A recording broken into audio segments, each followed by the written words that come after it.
Tonight, it's Wago G's turn to pick up the Rays' fortunes. He faces off against right-hander Phil Perfect Game Umber. It's the Rays and White Sox on Sun Sports.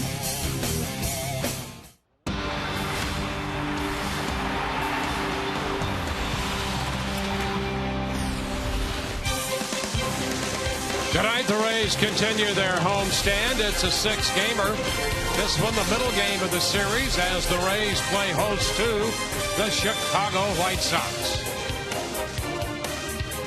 Hideki Matsui has joined this ball club in uniform and in the lineup tonight. Hi again, everyone, and welcome to an evening of Rays baseball with Brian Anderson. I'm Dwayne Statz. Great to have you aboard. We'll be hearing from Todd Callis throughout the game as well. The Rays dropped yesterday's game 2-1, BA, their third consecutive one-run game. And while they have been good overall in one-run games, they've dropped two of their last three now. And in an effort to beef up the offense, Hideki Matsui gets the call. He'll hit sixth tonight. And with that, let's go to the video.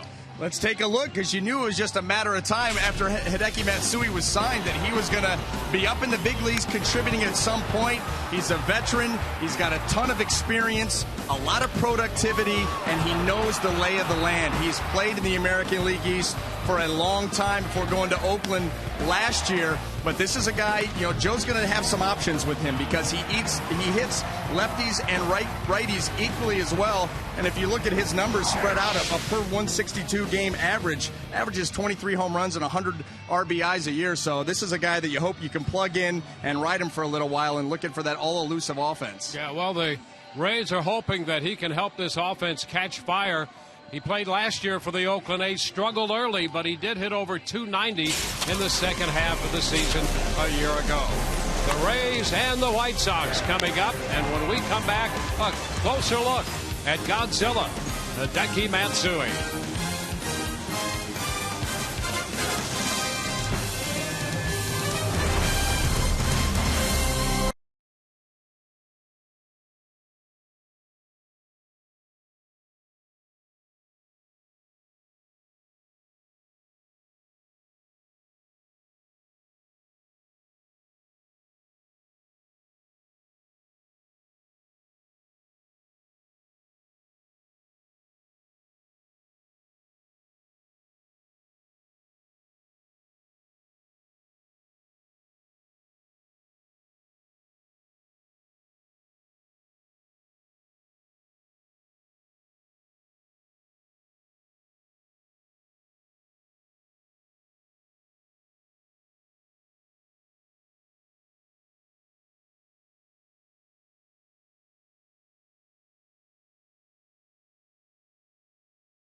right before he went to the dugout signing autographs for the Rays fans.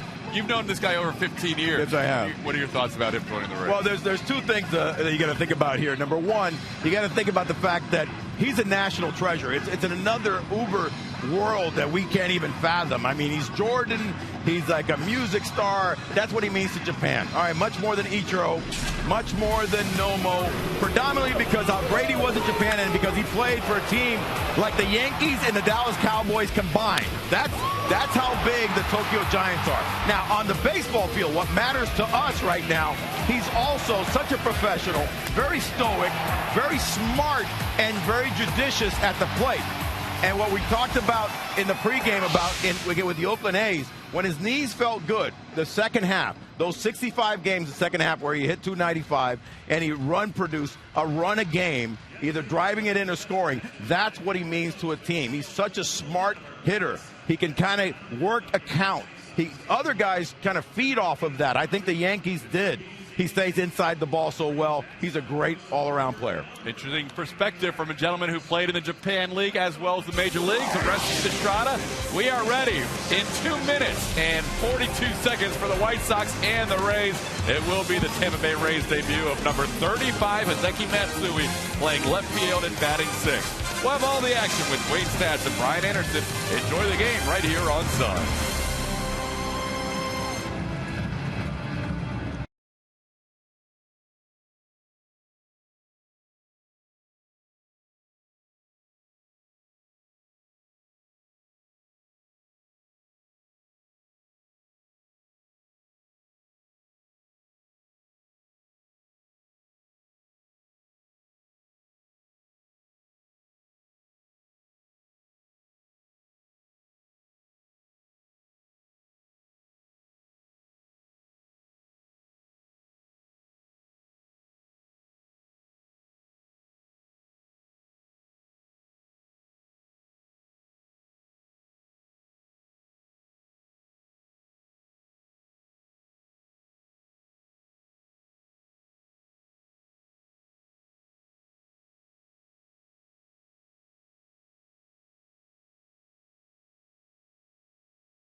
Toyota.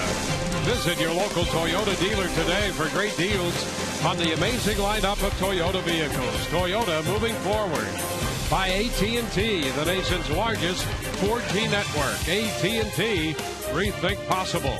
By Checkers, feast on. And by Nissan. Get to a Nissan dealer for great deals on innovation you can count on. Innovation for all.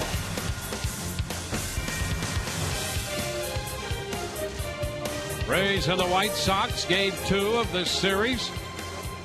White Sox won yesterday 2-1, and here's Alejandro Diaz to lead it off. First pitch of this game presented by Pinch a Penny, and it's a fastball in there for a strike. So we're underway here. Here's the Rays trying to pull even with the White Sox in this series. Rays tied for first in the American League East, tied with the Baltimore Orioles. 1-1 to count. Diaz, Beckham, and Dunn, the top 3 hitters in this lineup. Down to third. Drew Sutton makes the play on the pickup and throw to Pena. So Alejandro Diaz is out of there. Gordon Beckham follows, and then Adam Dunn, the DH. Paul Konerko with his 14-game hitting streak in the cleanup spot. Alex Rios, A.J. Brzezinski, Ryan Otto, Alexi Ramirez, and Orlando Hudson at third will hit ninth. And Beckham strokes this one the other way into right field for a base hit. Well, let's take a quick look at the Rays defense as it lines up in the outfield left to right. Hideki Matsui, B.J. Upton, and Matt Joyce across the infield third to first. Drew Sutton, Elliott Johnson, Ben Zobrist, and Carlos Pena. Jose Lobaton will be behind the plate. Tonight's Ray defense brought to you by Sweet Bay Supermarkets, home of the new Sweet Spot Burgers. And there's Matsui playing left field and getting the instructions just to move to his left, a bit toward left center. The Rays have the shift employed on the infield, and a move to first. Beckham is back in there. And I think that's something that you're going to see a lot of, coaching Matsui up on the different defensive settings, having to watch B.J. Upton and follow him around.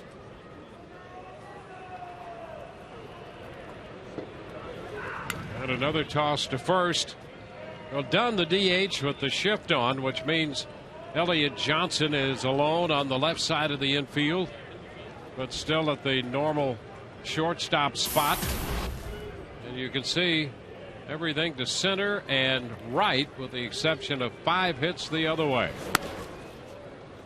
The pitch is outside to Dunn. 1-0. The Rays have moved Sutton over to the right side. Normally that would be the second base position, with Zobrist in the hole.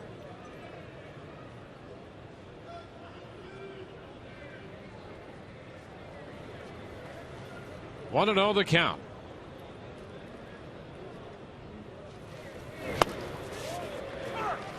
And a strike. 1-1. Well, you can see too why. Here's a good changeup here by Shields. But Adam Dunn, full power. He's so strong. Saw that yesterday on the big home run. But he has that little bit of an open stance, strides into the plate, and then has enough strength to pull the ball back. And a check swing hopper back to the mound. Low throw to second. Johnson managed to gain control of it eventually for the force play there.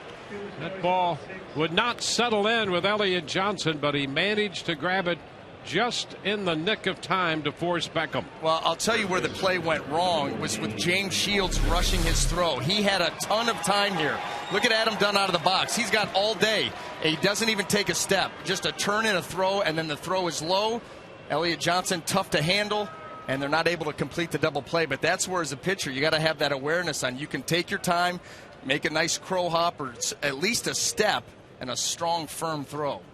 So Dunn reaches on a fielder's choice. Beckham forced at second. Shields to Johnson. And here's Konerko. The pitch is a strike. 14-game hitting streak for Konerko, and his average, as you can see right there, is .395. Konerko had a base hit his last time up in the game yesterday to extend his hitting streak, and he just strokes that one foul the other way, out of play. You know what's impressive about that too is you get into getting close to June. 395, is it going to stay there? Probably not. However, the fact that you're there this late and you're a right-handed hitter, and it's not like you're a speed demon. I mean, you're not a blazer out there, and so it just shows you how locked he is with his swing, his approach. And he is out on strikes. Missed the changeup. 1 hit, 1 left. No score. Bottom of the first coming.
half of the first.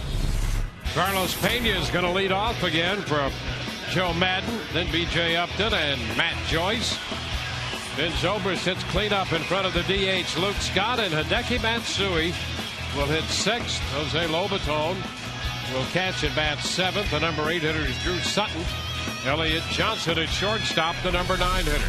Now taking the mound tonight for the Chicago White Sox, right-hander Philip Umber, making his 9th start of the season.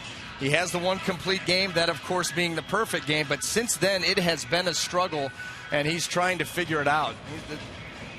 6 starts since that perfect game. He's 0-2 with an ERA of over 8. Says he just doesn't feel right out there and trying to find a way to put it all together. And here is Carlos again leading off. And he takes a rip at the fastball, fouling it back, strike 1. Carlos with 7 home runs, a .207 average. He's kind of settled into the leadoff spot. Yeah, it's no longer a novelty. You just expect it now. Check swing and a foul ball. Well, that is a move that has worked in the past, as we discussed the first day up into that leadoff spot for Pena. Joe Madden had, in fact, sent Matt Joyce, as you see him in the shot right there. Used him last year in the leadoff spot. He moved Longoria into the leadoff spot, and positive results out of all 3 of these hitters doing that.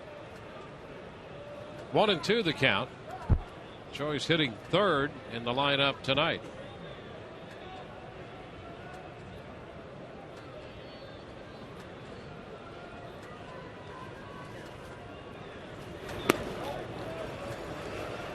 Takes the count to 2-2. And that's the pitch that Umber likes when he is up in the count. 2 strikes. He likes the curveball to the lefties, down and in, tries to back foot that pitch. The sliders down and away from the righties. And so he's very adept at that breaking ball to that side of the plate.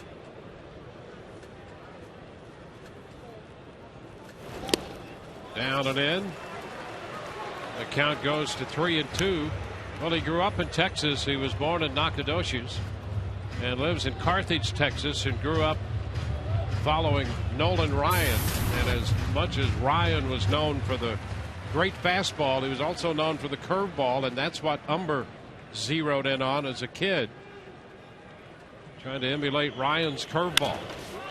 Pitch is popped up, foul ball, and the catcher Krasinski's there to make the grab.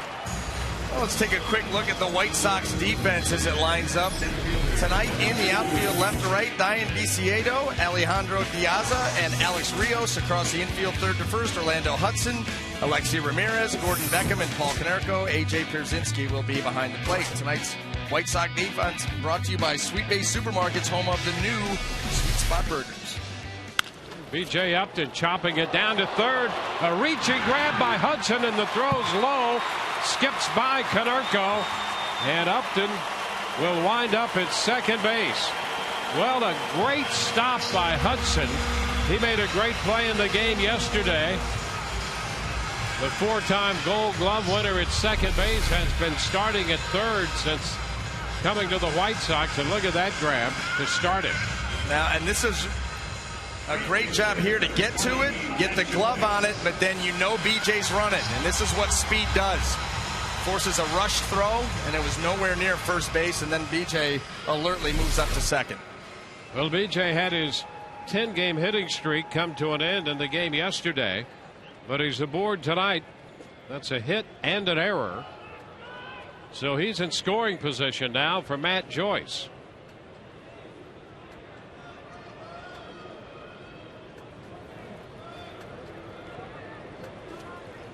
Umber's pitch foul back.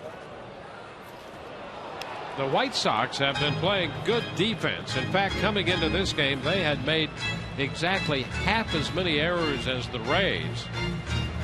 That's only the 22nd error of the year charged to Robin Ventura's club defensively.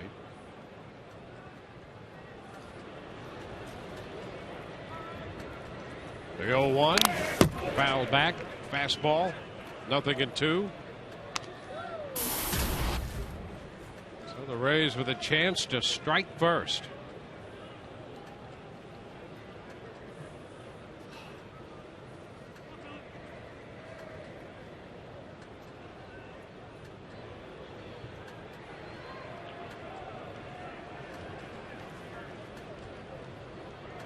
Check of the runner. And a one-hopper down to first. Konerko has it. He'll step on the bag with Upton taking third base. So Joyce is out number 2. I hear this ball breaking down and in on Matt Joyce, and it breaks the bat. There just wasn't a whole lot of steam on that baseball. Konerko, easy play.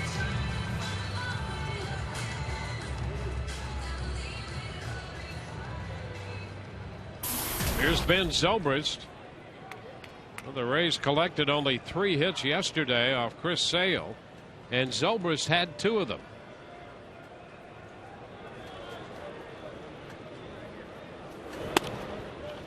Pitch is high. Boy, that game yesterday featuring 2 of the bright young lefties in Chris Sale and Matt Moore, and boy, was it a great pitching matchup. Tough to lose a game and pitch as well as Matt Moore did. Now 2-0 to Zobrist. Yeah, he was very, very good. Boy, what a great sign. That's against a team that has been red hot with the bat.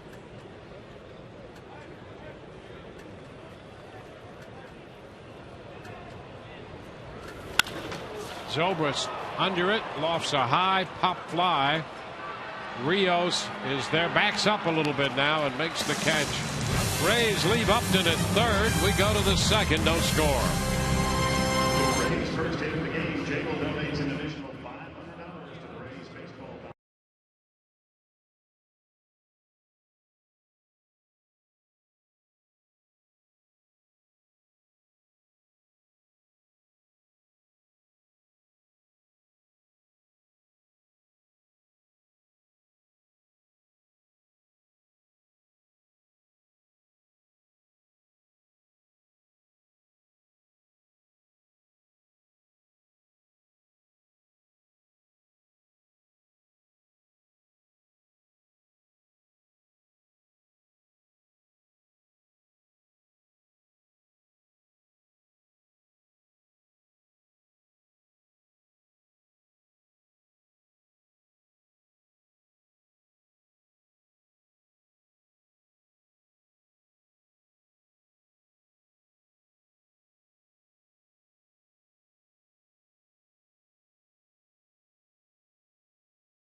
Definition brought to you by H.H. Gregg. James Shields on the mound. Alex Rios, A.J. Pierzynski, and then Diane Visiato will be the hitters. And a ground ball, base hit right up the middle off a fastball. So Rios is aboard. Number 12, A.J. Pierzynski. Second hit given up by Shields.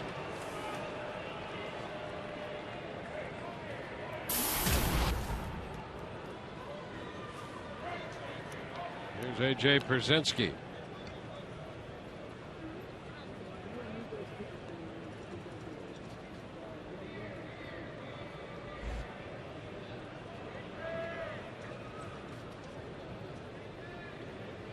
Pierzynski at 306. And they fastball is a strike from the Rays right-hander.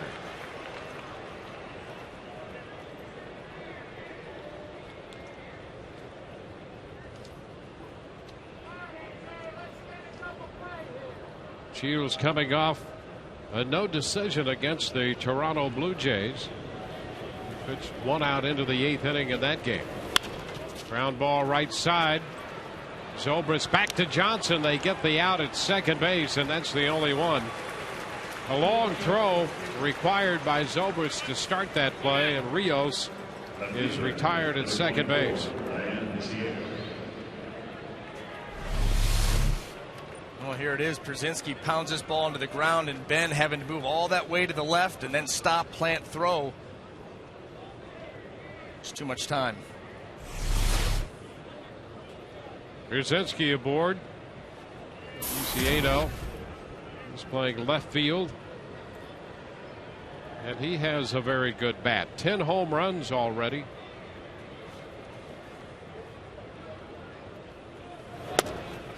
The pitch is a strike. Well, he was one of those hitters, too, where the scouting report is you could kick up the rosin bag and he may swing at it. I mean, he has not met a pitch or an area that he does not like to swing. And a chopper to third. Scoop there by Sutton. Out at second. Zobrist taking the throw, and Przinsky hit the bag hard down there, trying to go in to possibly break up any possibility of a double play, but he hit the bag hard. He went in late trying to break this up. You see him trying to eye the throw and then watch the late slide. Oh, he goes in foot right onto Ben Zobrist. And, you know, Przinsky is one of those guys, doesn't have the greatest reputation in the world. And this right here, boy, oh boy, look at how late, and the foot right to the ankle.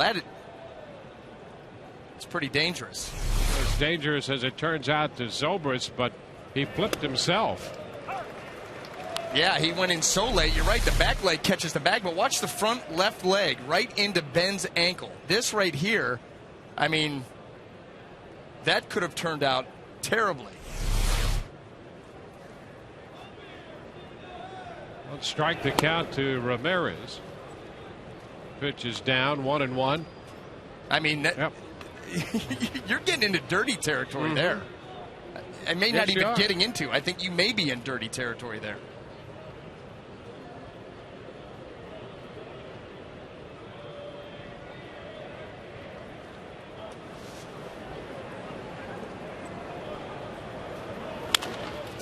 Bounding ball outside the bag. Foul. 1 ball, 2 strikes.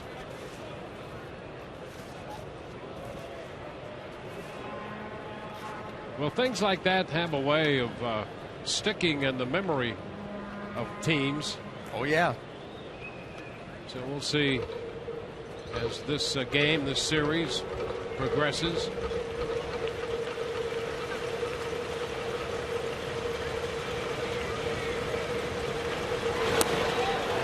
Cut to miss. Big swing there.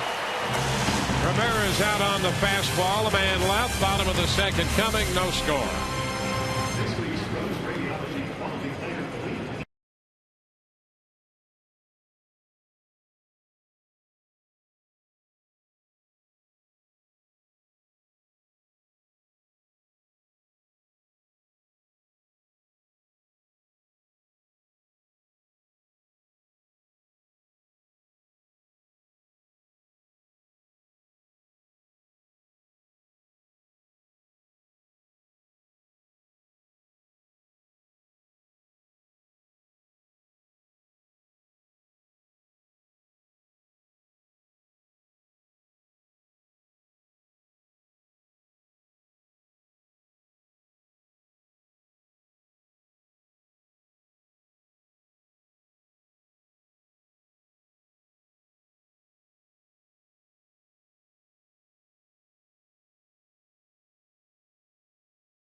Plus will donate $100 to the Pediatric Cancer Foundation for every Tampa Bay Rays home run televised on Sun Sports and Fox Sports Florida. Well, here is Luke Scott. He's going to open the bottom half of the second inning, taking a big cut at Humber's fastball, strike one. Luke the DH. He'll be followed by Hideki Matsui and then Jose Lobaton.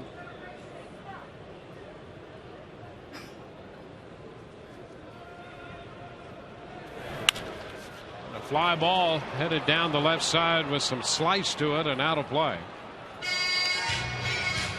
2 strikes.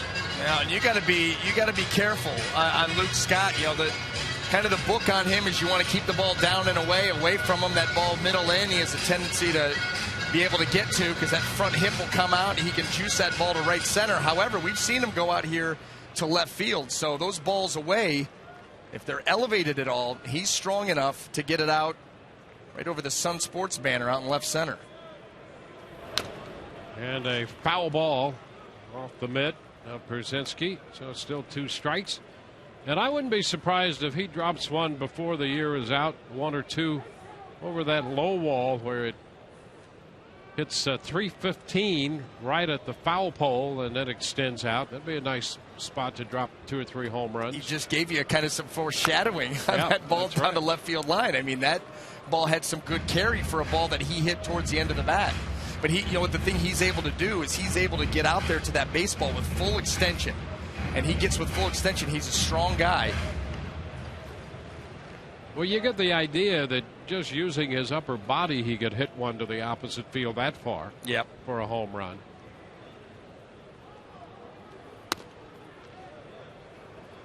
It's a ball and 2 strikes. Baltimore's jumped out to a 1-0 lead in Toronto in the second inning on an Adam Jones home run. That's his 15th. And strike 3. That pitch, a fastball at the knees.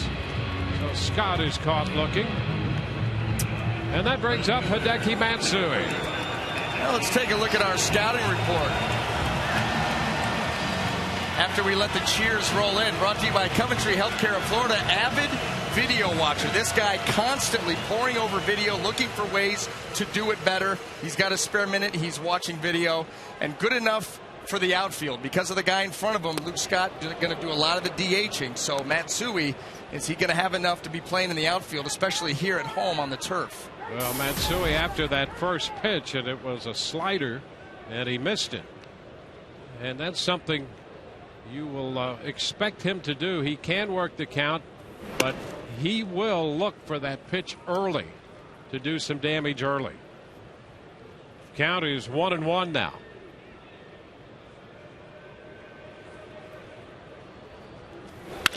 And he hits a high fly ball back into left. Luciedo's going to have room, not quite to the track, and he makes the catch. So Matsui, a high fly ball. And there's a guy who might get 1 or 2 out the other way as well. Well, that right there, if that ball's not hit quite as high, there was definitely enough there for that ball to get out to left center. So you're right, Dwayne. I think that you're going to see him be able to do that too. See, he just got underneath that. Here's Jose Lobaton. Fouls it back. There's a strike. Middle game of the series, a day game tomorrow. And then Baltimore in over the weekend.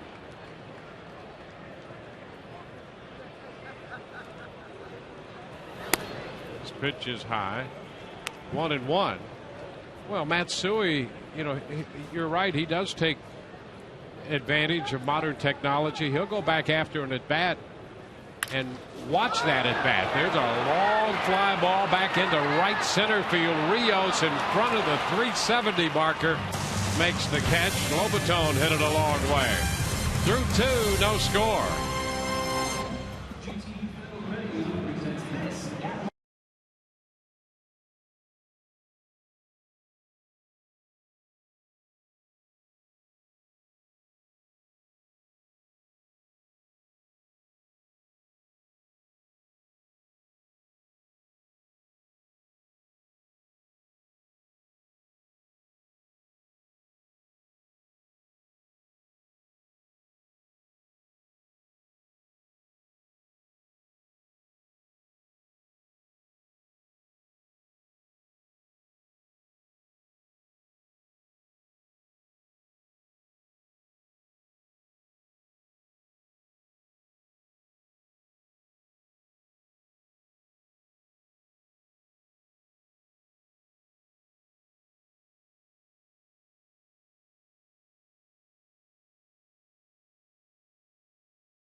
James Shields on the mound tonight for the Rays. In our pregame show, Brian Anderson talked about how James has been outstanding at mixing in his different pitches on this season. And he said in a perfect start, he would throw these 4 pitches 25% of the time. As long as I'm not predictable, as long as I'm mixing my pitches up, I'm making them feel a little uncomfortable in the box, and that's my job. So I'm going to keep trying to do that. Back upstairs, guys. Well, he's pretty close to that 25, 25, 25, 25 breakout. There's a first pitch strike to Hudson. Starts him with a fastball. Hudson, De Aza, and then Beckham.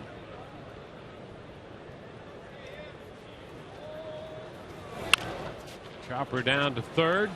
Drew Sutton throws a strike to first. Take a look at those numbers again. I mean, I'm going to tell you something. You would be hard-pressed to go through every other pitcher's breakout and find anybody that's even close to this. I mean, look at that. No more than 31% rounding up, no less than 21% on any of those pitches overall. I mean, if you're a hitter, what are you looking for? And where you can maybe, we talked about it in the pregame, where you can eliminate maybe one pitch, maybe a first pitch changeup is a very low number. You still got 3 to deal with. And, oh, by the way, is it in or out? De Aza running up on the pitch and taking it for a strike. Yeah, you'll see, and better than most, but you'll see a guy who's heavy to the point of certainly over 50%, in some cases 60% on one pitch. Oh, yeah. And then maybe 25 on another one and 10 on one. That's right. And in fact, I would think that that's closer to the norm. Yeah. Than what James Shields does. And when you look at that, by the way, the highest percentage was the changeup. He really has, this year especially, has taken the fastball pitch, and divided it in half between 2-seam, 4-seam on one side of the ledger, cutter on the other side. And those add up to right around 50%. 1-1 the count. Line drive, there's a base hit into right. So De Aza is aboard. De Aza's been a good leadoff man for the White Sox. He's third in the league in runs scored. He works the count and is aboard with 1 out here in the third. Gordon Beckham.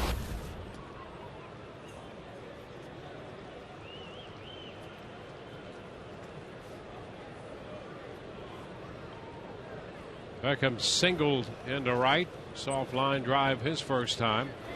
Shortens on the bat. 1 ball, no strikes.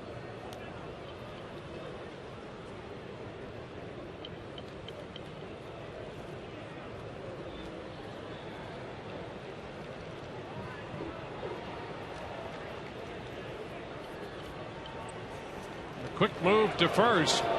Diaz back in, and he was not that far off the bag, but his heart's beating a little harder now than it was before that move.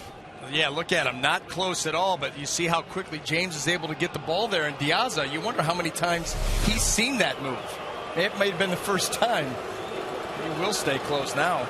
Runner goes. The pitch is down. The throw. They are going to get it. Oh, he saved the ball pop loose. Johnson had the ball pop away from him. It was going to be close, and it appeared that they had him, but the ball popped away. Now here you're going to see the throw come into the shot right there. They would have had him, Dwayne.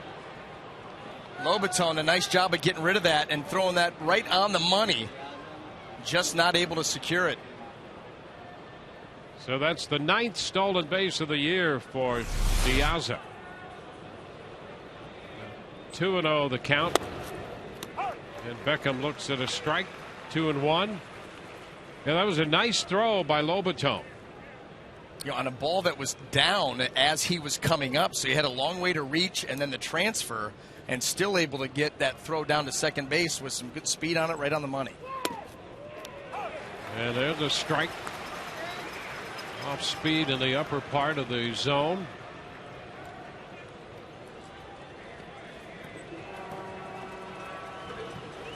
White Sox 27-22. They won 6 in a row. 10 of their last 11. Ground ball headed to short. Elliott Johnson's throw is in time, and over to third goes DeAssa. Man at third with 2 gone. And now the hitter will be Adam Dunn. He is the DH.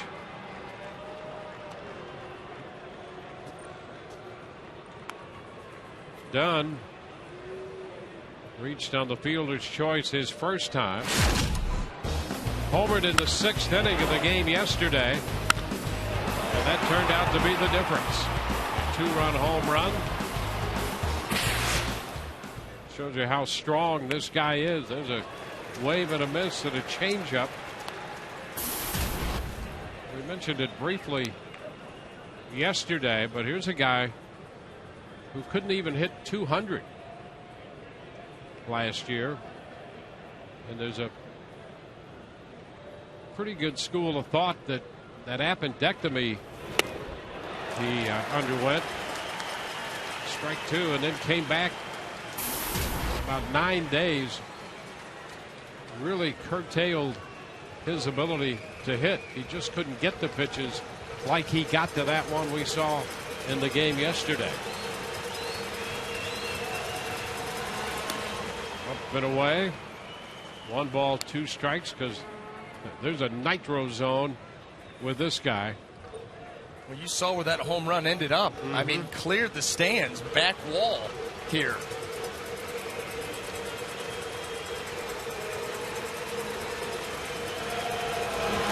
1-2, and he takes it down. 2 balls, 2 strikes. Well, he had a string of great power years in Cincinnati. A great hitting environment. In Washington. And he's hitting again with the White Sox after struggling last year.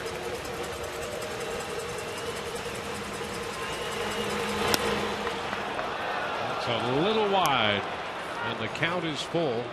He laid off. And let me ask you something. How many times do you think in Adam Dunn's career, down 0-2 in the count, he took 3 straight pitches to get back to 3-2? Swing and a miss. Well, the changeup is the equalizer to all of that. Out in front of the change. A man left. No score. Bottom of the 3rd coming.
Send your favorite Rays players to the All-Star game this summer by logging on to RaysBaseball.com or filling out ballots at Tropicana Field.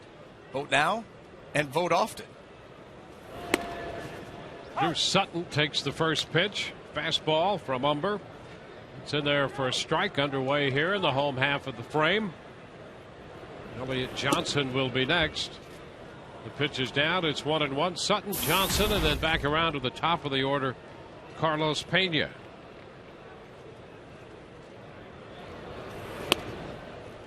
Pitch is outside. 2-1. One of our favorite guys who pitched here, Travis Phelps, back in around 2000, 2001, is at the ballpark tonight. This pitch is a strike and the count is 2-2. Not only is it the anniversary of Phelps' first career save, but he's coaching the St. Pete High baseball team, and he's brought the baseball team here tonight. And we are happy to have those young men in attendance here.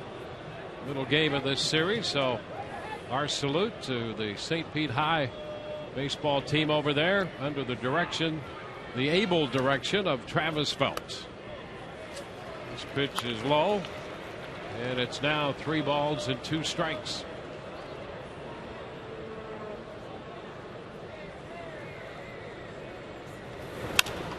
Pitch is fouled away. It's going to be out of play.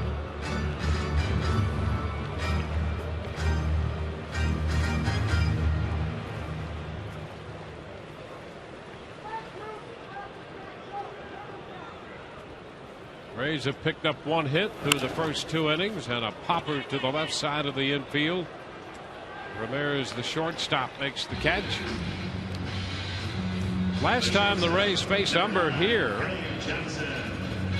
was in April of 2011, and they beat him 4-1. And most of the guys who did the damage against him are no longer here. Casey Kochman had a couple of hits, a single, a double, a run scored, and a run batted in. John Jaso hit a home run off him. There's a bunt attempt by Elliott Johnson. So it's a little bit of a new cast. Matt Joyce did have a couple of 2-base hits in that game, including a run batted in.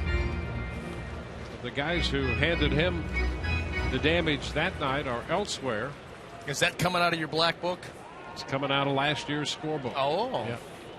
Well, Just checking. The black book's got the good stuff. There's a little bunt attempt, and it's a good one. Little indecision between Umber and Hudson, and Elliott Johnson bunts his way aboard. And Elliott Johnson made no bones about what he was going to try and do. He at least tried to bump that first one foul, then he comes right back here, gets this one down, gets a nice running start out of the box, and as soon as Umber pulled off of that ball, that was going to be almost an impossible play for Hudson. Just not able to come up with it. I tell you, Elliott Johnson, on those bunt hits or ground balls that he hits in the infield, he really can get up the first base line. Yes, he does. That's his 4th bunt hit of the year. He takes over the team lead in that department. Here's Carlos Pena. And a big cut and a miss. In fact, until that bunt, Johnson and Pena were tied for the team lead in bunt hits. Well, and when you think about Carlos Pena, you think power. So you wouldn't have put him there. If you watched Elliott Johnson the first couple weeks of the season bunt, you never would have put him there. That's true. I mean, this is a guy who really has worked hard and not just bunting for sacrifices, but bunt to get on. Back hit at first. And a legitimate threat to steal a base. He's 8 of 11 in the stolen base department this year.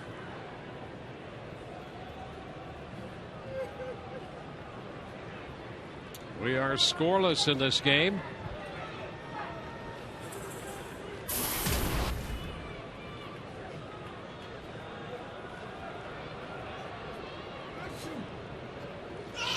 Starting to stop, and the pitch swung on and skied. I mean, skied right to the middle of the dome, and it's going to be caught by Diaza. Well, that ball right into the middle of the A-ring, and Diaza managed to catch it. That is not an easy play to make. I mean, look how close that came to the very top of the dome here, and Diaza able to flag it down and then look to make a throw because Elliott Johnson was about halfway to second, thinking that ball may fall in and I got to make it. And a long way to retreat back to first. Here's BJ. Pitch outside. Yeah, it was a start and stop operation and then start again for Elliott Johnson. He was breaking, then stopped, and then when the pitch was swung on, he had to find that place out there in no man's land where he might still have a chance to advance if they don't make the play and get back to first if they do. Kind of a calculated guess either way.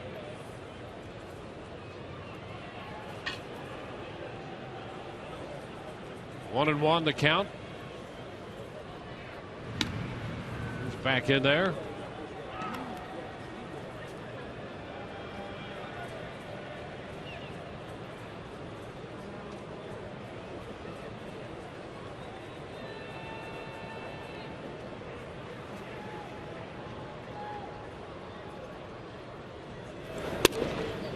Now 2 balls and a strike. You know, you wonder if Umber even saw him. You know, a lot of right-handed pitchers will come up and they have you in their eyesight looking over their shoulder, and you can get behind him and almost disappear. That's usually when they're going to spin and go, but you saw the hop off by Elliott Johnson, and Umber never flinched.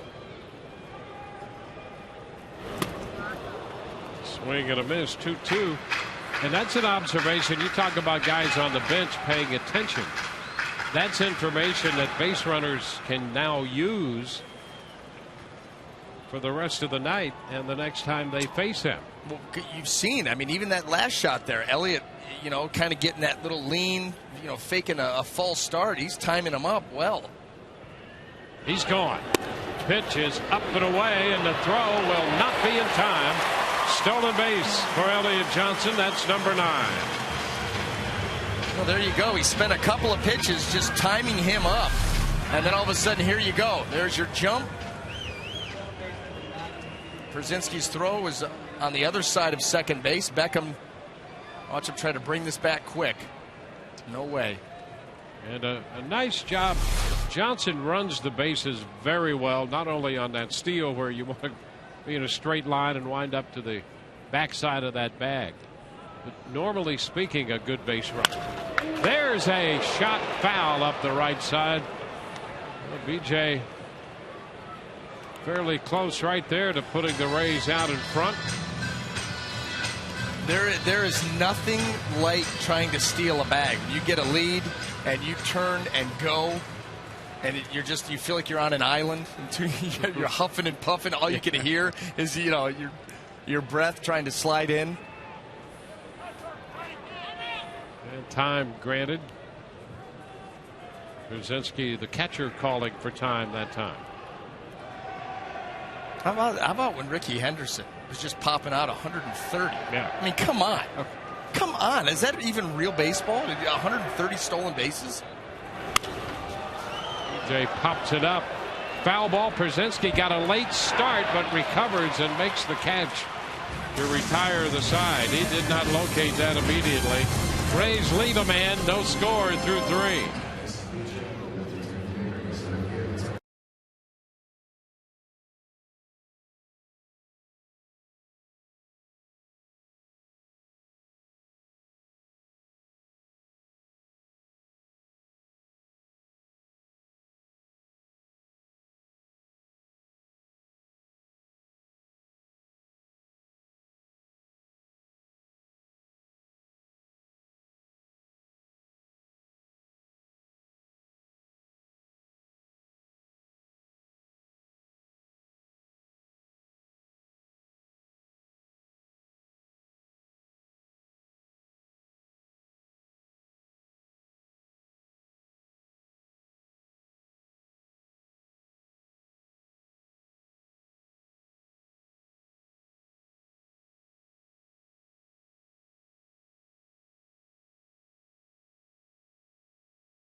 fourth inning, no score. Hey, there's Travis Phelps. He looks like he can pitch still.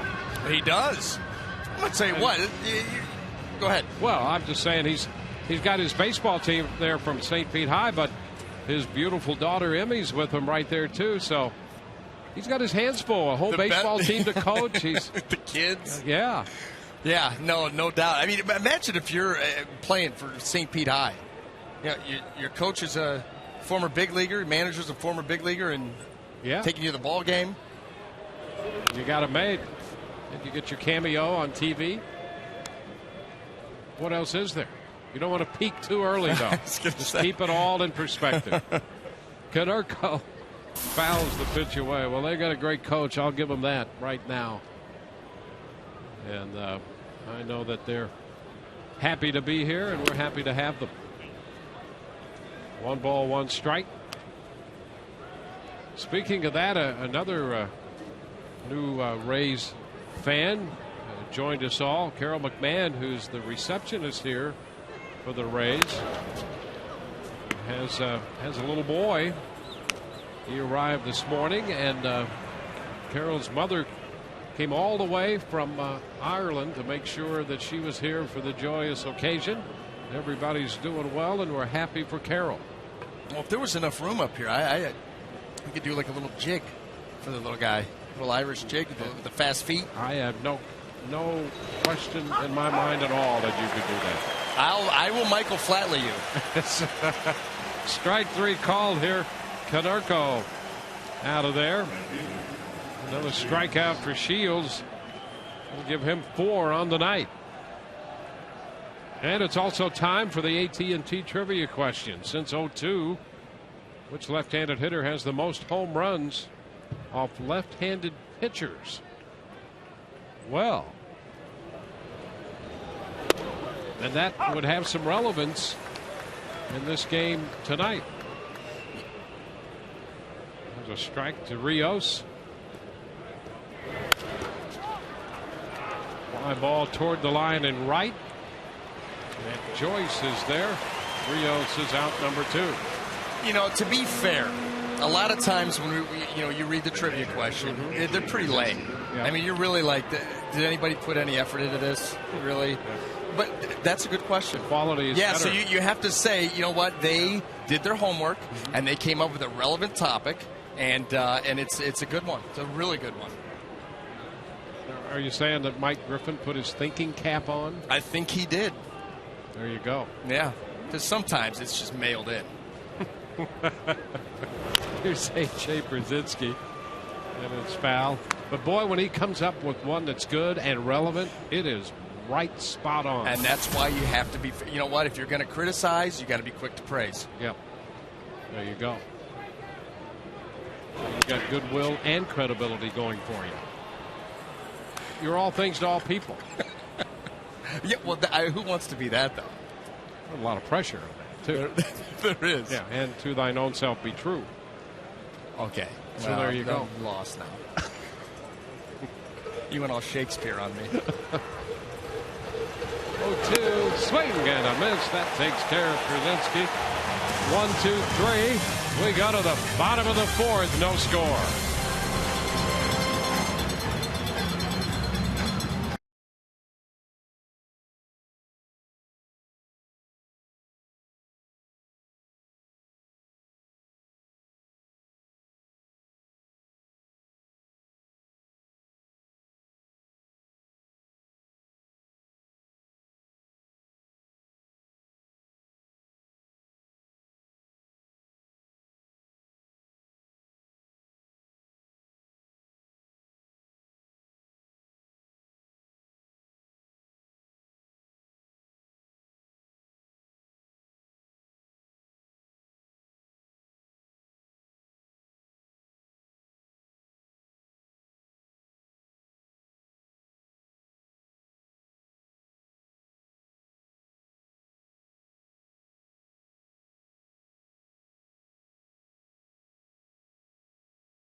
No score, bottom of the fourth coming from Tropicana Field tonight.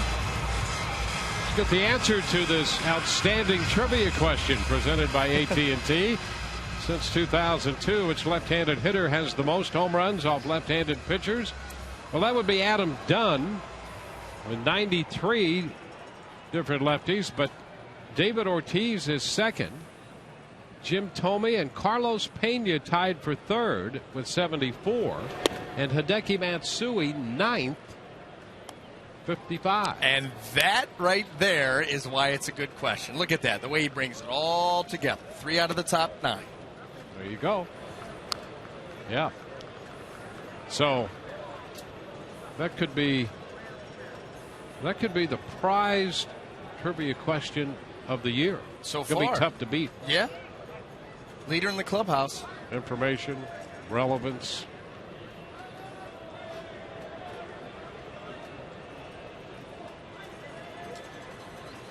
.55, that was his old jersey number, taken now by Matt Moore.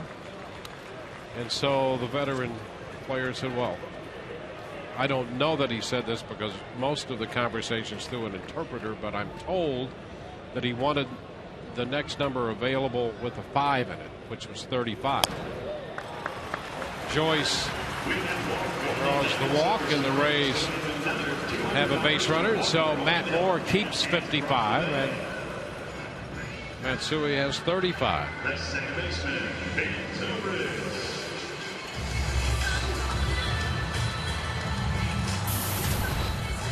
Now Ben Zobrist.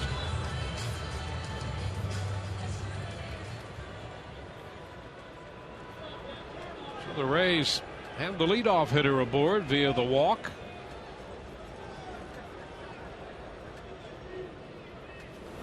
And a shot up the right side. That's going to be foul.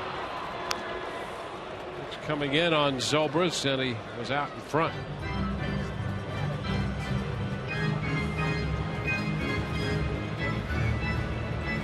Joyce back at first. Humber walked him on 4 pitches. Humber, remembering last year when he had a couple 2-base hits off him, was careful with him. So much so that he walked him on 4 pitches. Don't always want to put that leadoff guy on, however. 0-2. Well, leadoff walks tend to score at a high rate. And the one thing that's plagued Humber this year is his lack of command, where last year he was just over 2 walks per 9 innings. This year almost at 4.5. The extra base runners have not treated him well. Move to first. Joyce is back.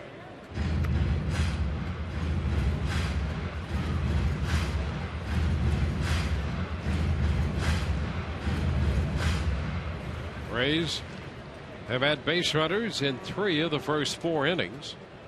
They've left 2 men on.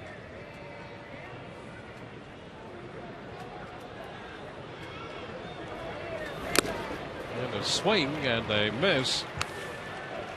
Zobrist out on strikes. 1 away. The Tampa Bay Times, formerly the St. Petersburg Times, changed its name to better reflect the region it serves. To subscribe to the Tampa Bay Times, call 877-THE-TIMES or visit tampabay.com/subscribe. Toronto has taken a 2-1 lead on Baltimore. Orioles scored first on the Adam Jones home run. Game's in the top of the 4th at Toronto.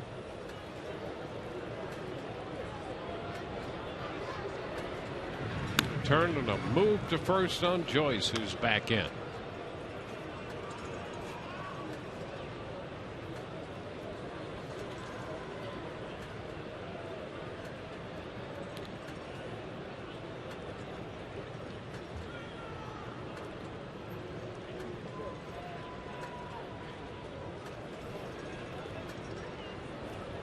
And another move to first.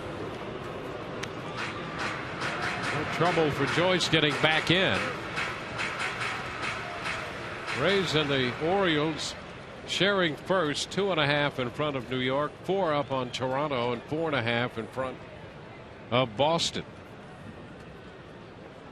Again, everybody at 500 in the American League East.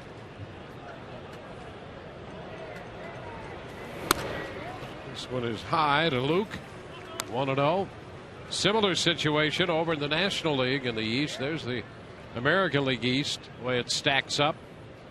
4.5 games separating top from the bottom, and the Orioles and the Rays tied for the top spot.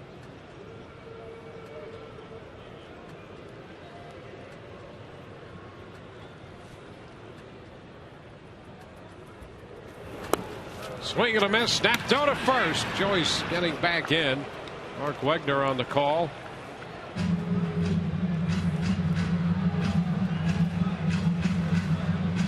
The White Sox do have a couple aggressive catchers back there. Brzezinski doesn't always have the best caught stealing ratio, although he's at times pretty good. And they have another catcher, Tyler Flowers, who's been outstanding back there. Swing and a miss. It's 1-2, and of course, as we so often discuss, so much of that has to do with your pitching staff anyway. Yeah, a lot of it does. It starts out there. But last year, White Sox were awful at allowing the stolen base. This year, they've given up the fewest in the American League. Only 15, and a good percentage, too, 15 out of 27. Well, Elliott Johnson did get the one, so 16 out of 28. Still pretty good. Runner takes off. The pitch is foul back. I think, too, that the Rays base runners in this particular matchup, where you talked about Brzezinski can be up and down with his throwing, Phil Umber, they're not worried about his pickoff move. It takes too long to develop. So you can get a little bit extra on your lead because of that, and then go ahead, go for it. Well, they've had Joyce on the move.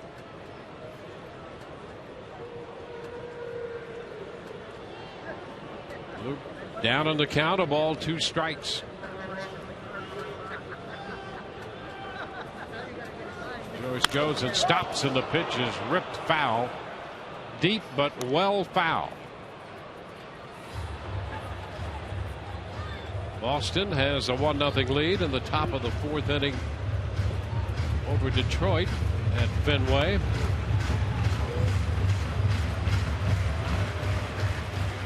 Daniel Bard pitching for Boston tonight. The Tigers come into that one 2 under 500 behind Cleveland and Chicago. White Sox a half game back in the Central. Pitch out, and the count goes to 2-2. Nothing doing by the Rays right there.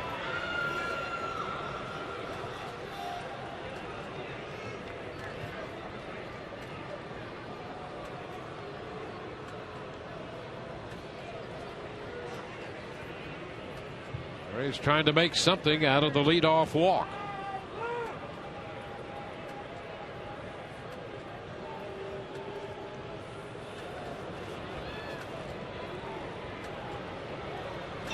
Runner goes and stops, and the pitch is down.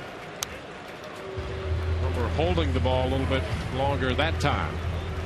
Well, that's the one weapon a right-handed pitcher has when he's on the mound to try to control the running game, is to vary your times to the plate. Where we saw Elliott Johnson timing him up, working on getting some false jumps, and then finally stealing second base.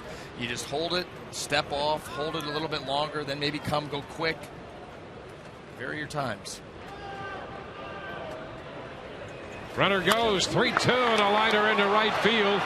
Rios going back near the track to make the catch, and back to first goes Joyce. On the 3-2, Joyce was off, and Scott lines to the right fielder, Alex Rios. Now this ball stayed up. Luke Scott unhappy with himself because he got a pitch to hit right here. See that look, and knows Rios is going to be able to flag it down.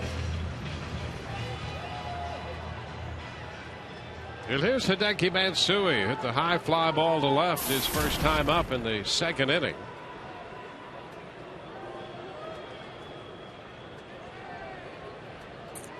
Matsui Hit .251 last year in Oakland with 12 home runs. And there's a drive high and deep and gone on the first pitch. He hits it out. And the Rays have a 2-0 lead.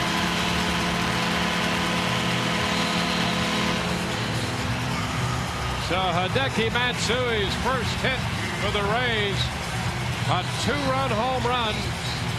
2-0 Tampa Bay.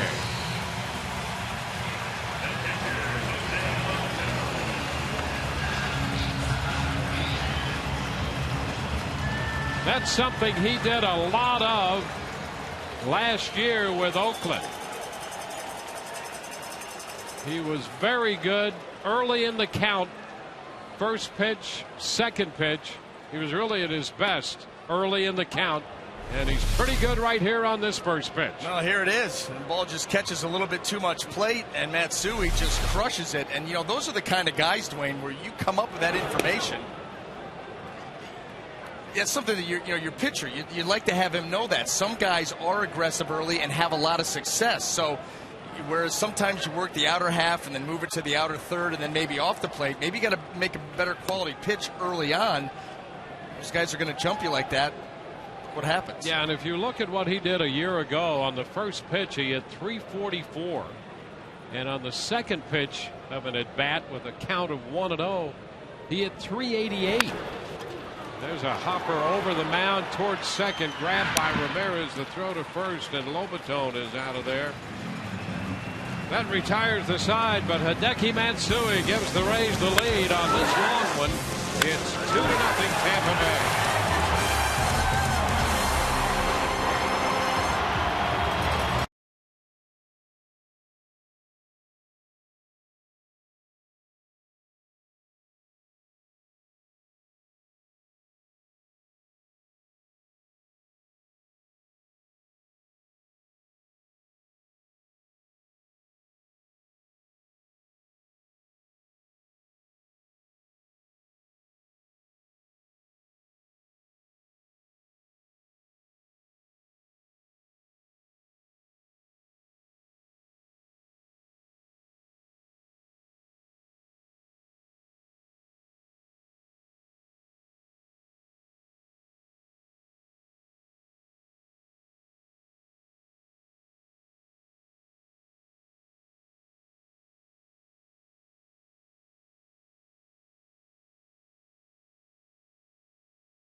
There was little doubt when he connected on that pitch, and here's another look. Boy, look at the extension down, head down through the baseball. That stiff front leg. Everything stays back in the swing. Let the bat come through, and that ball gets destroyed. It's amazing. He had .251 last year with 73 runs batted in. Some 72, 73 runs batted in. 30 of those runs batted in came either on the first pitch or on a 1-0 count. All of that damage early in the count. Ciedo takes the pitch for a strike, and it was sort of a reverse. The deeper in the count it went, the greater issues he had. But this guy will strike early, and he just did right there. Yeah, he's not going to wait around. If you're going to go out there and give him a first pitch fastball strike and it's going to catch a lot of plate, he is going to take a good hack at it. 2 balls and a strike. Well, that's the beef the Rays have been looking for in this lineup, and boy, that's strong right there. 2-2 the count. A string of these one-run games that shows you what the addition of Matsui could mean to this lineup. Little popper into short center. Upton will play it on one hop. Leadoff single. Time now for the Just for Men auto stop foolproof stat.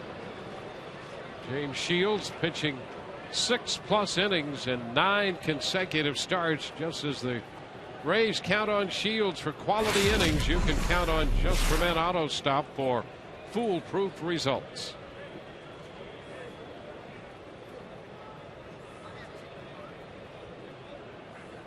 Now, Alexi Ramirez.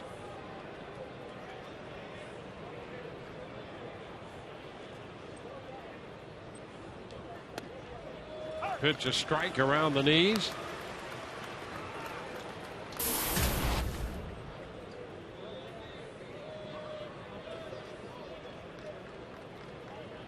Ramirez, a strikeout victim, swinging in the second inning.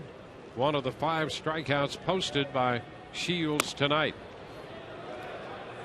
That one a little close, and a check by Ramirez.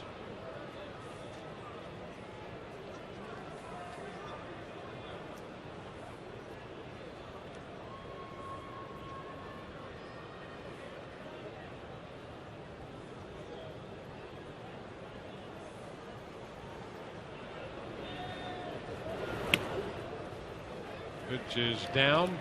2-1. Matsui now combined between his time in the major leagues here in Japan has hit 506 home runs. 174 here, 332 in Japan.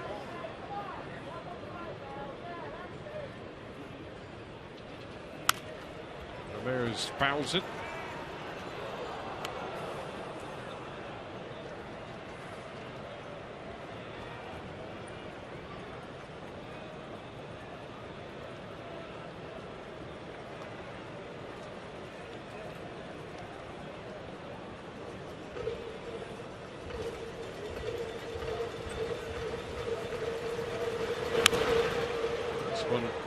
Toward the White Sox dugout. Foul.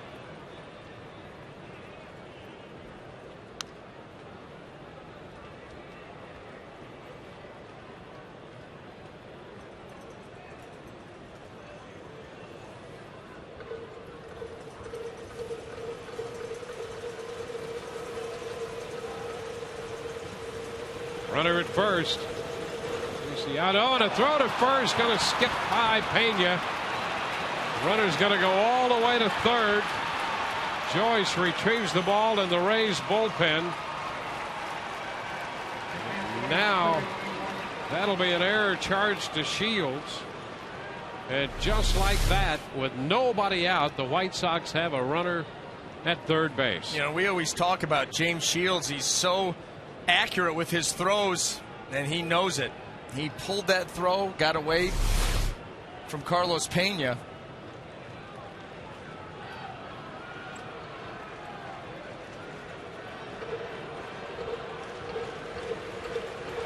2 balls, 2 strikes.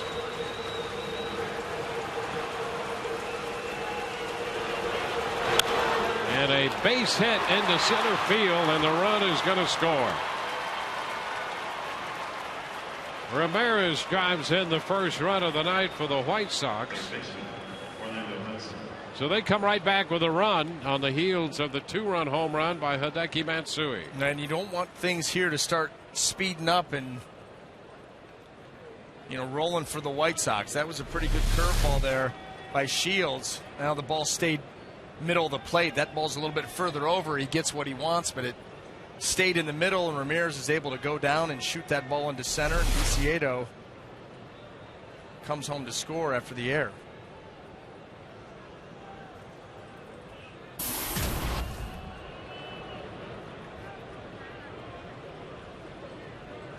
Well, here's Hudson.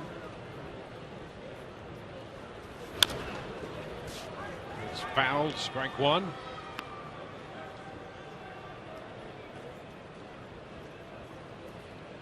Now that pitch to Ramirez was down, but he's a free swinger. And a good low ball hit. Yep. You know, he's got that same kind of swing like Alfonso Soriano, where he's got that long, lanky arms, can get to the ball down, you can beat him up. He just went right down and got it. You're right.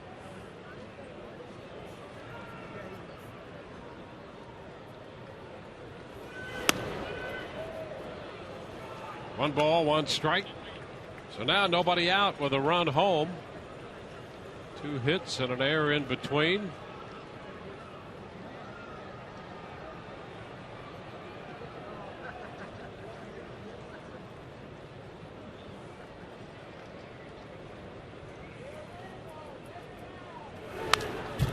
It's foul back.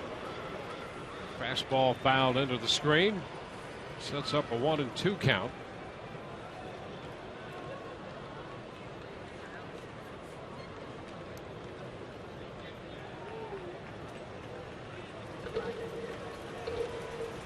Viciato opened with a base hit, went to third on the error, scored on Ramirez's base hit.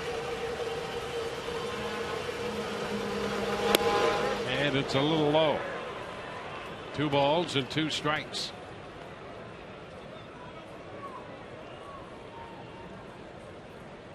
Well, Shields, who had made 44 pitches through 4 innings, now with nobody out, love to get a double play ball here to limit the pitch count and ease the situation a bit. Well, he's done it 7 times. That's up near the top of the American League, and he does have a higher ground ball rate, significantly higher than any other time in his career. So he is fully capable, but they're going to have to turn it quick because Hudson can still get down the line. 2-2. He bounces it back.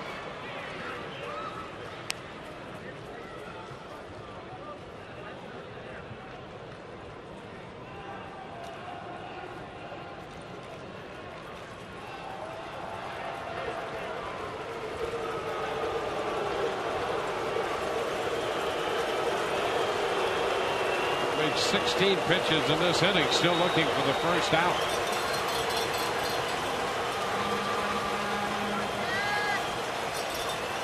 So this turns out to be not only a big hitter, but a big pitch to this hitter right here. And it's down. He laid off. Change up, runs it full. 3-2. That was a good take there by Hudson, because that was a tough change up there by Shields. And the good arm speed, the good action on it. We've seen that pitch swung at plenty of times. And Hudson able to hold off and work it to full.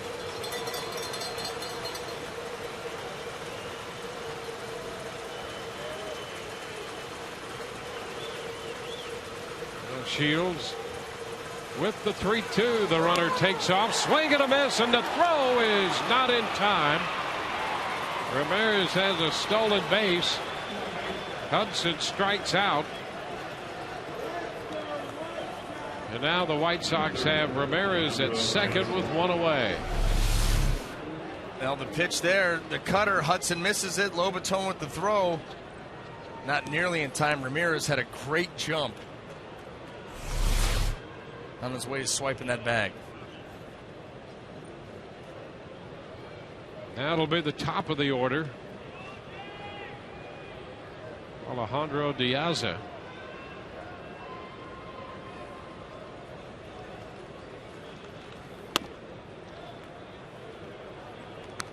The first pitch is outside a fastball.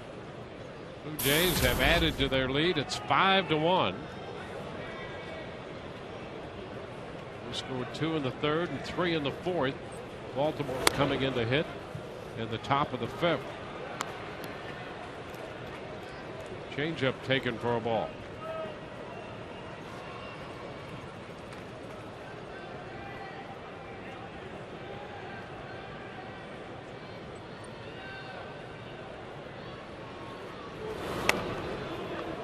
Piazza takes this one. That It's high. So he's over 20 pitches in this inning.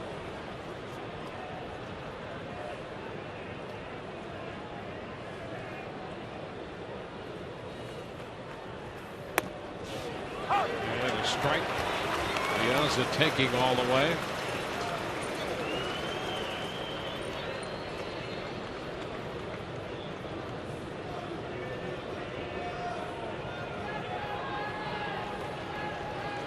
He's got 2 in the 4th on the home run by Matsui. White Sox back with a run in the 5th. They threaten the shot to center field. Upton on the run. He's closing in on the gap. He makes the catch right at the warning track toward left center field. Ramirez advances to 3rd after the catch. B.J. Upton had to cover a lot of ground there. Piazza, who does have some juice in that bat for a leadoff guy, gets a hold of this one. B.J. then ranges far to his right, able to run it down. Ramirez wisely back to tag. Going to get one more out here. I'll tell you, just a handful of plate appearances we've seen out of Piazza. He looks like a pretty good hitter. Yes, he does. He sticks his nose right in there. Mm-hmm. 2 gone. Now it's Gordon Beckham.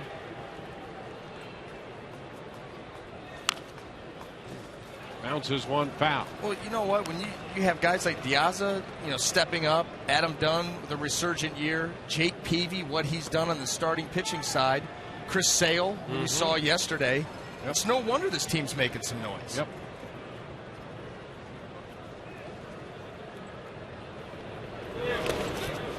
Pitch is low. 1-1. I mean, this was the same team that General Manager Kenny Williams in December actually used the word rebuild. I said it. Yep. When your GM says rebuilding, almost a concession. Not so fast. Well, they've got some nice things going right here. Tap foul. And a couple of young and healthy arms in the bullpen. We saw one yesterday in Addison Reed. He's got a great arm. And they've brought a couple of those guys along quickly. The bullpen's been very good lately. I mean, very good.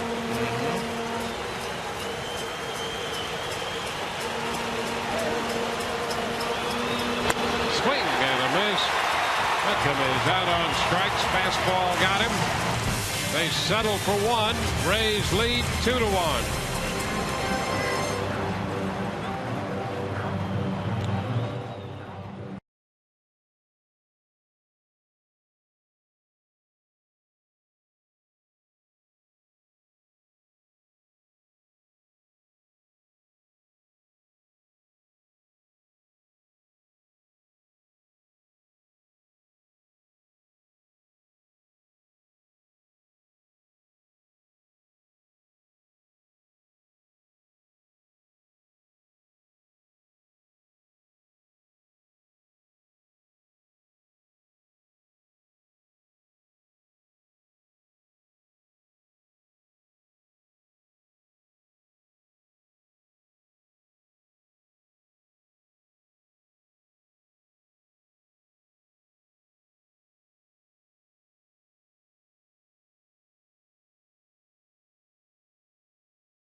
to the bottom of the 5th.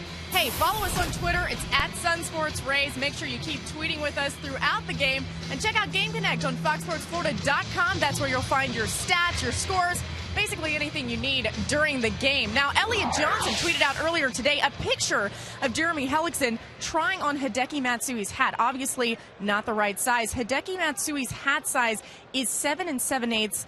Jeremy Hellickson's is significantly smaller. Guys?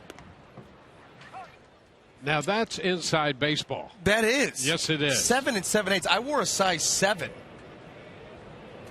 I could fit me and Jackson in that hat. That's great information right there. 1-1 the count. Drew Sutton leads it off.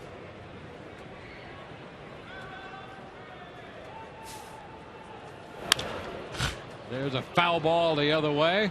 It's going to slice out of play. 1 ball and 2 strikes.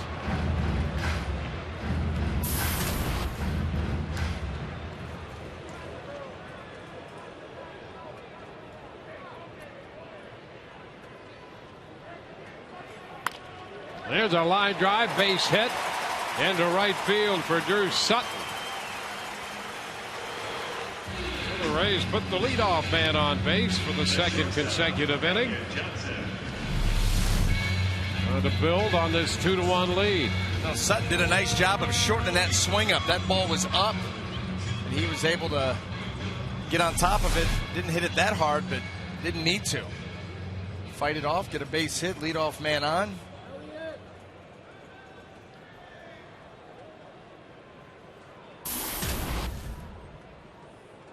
Now Elliot Johnson.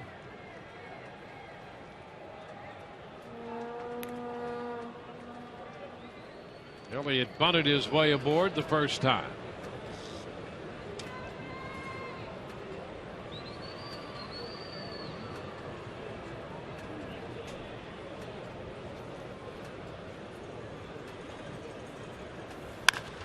Shot up the right field side. That's going to be foul, though. Nice little charge in that one, but foul. Well, we've seen Elliott get into a few. We saw him drop down a bunt. He can also ball out of the yard.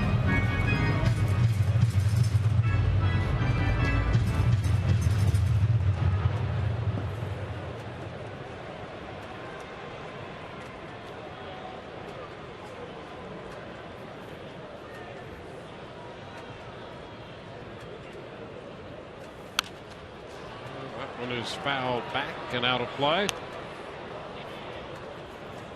Well, Elliott's had a chance to play on an everyday basis. Well, there's nothing better than that for a guy who's looked for playing time. Well, it sharpens everything. Well, now he's the best player in the team. I'll tell you, he's been great.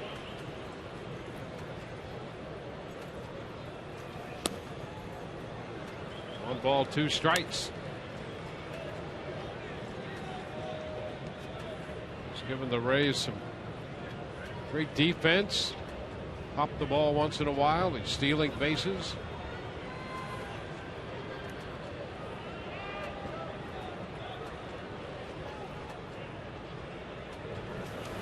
Swing and a miss.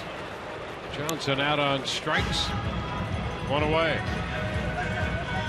You'll experience a Rays game from the all-inclusive Hancock Bank Club, offering extraordinary seating and luxurious lounge and dining areas. The Hancock Bank Club features an upscale menu and inclusive drink options. For tickets and more information, call 888-FAN-RAYS or visit RaysBaseball.com. Well, Boston had opened a 4-0 lead on Detroit. And Justin Verlander, Johnny Peralta's hit a home run in the 5th inning for the Tigers, a solo shot, so they're on the board. It's now 4-1. Carlos Pena misses the first pitch. That's a strike.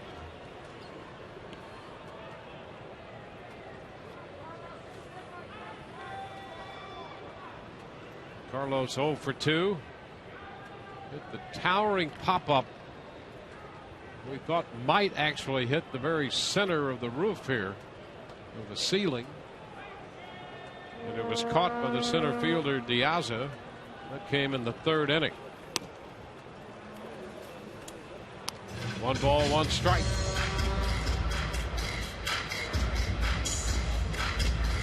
Rays got their 2 runs in the 4th.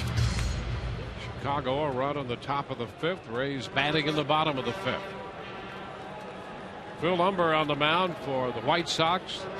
James Shields pitching tonight for the Rays. Into the dirt, skipping to the backstop, and down to second base goes Sutton. So the Rays have a man in scoring position. Well, the pitch was just yanked by Humber. Not a whole lot Przinsky could do about that one.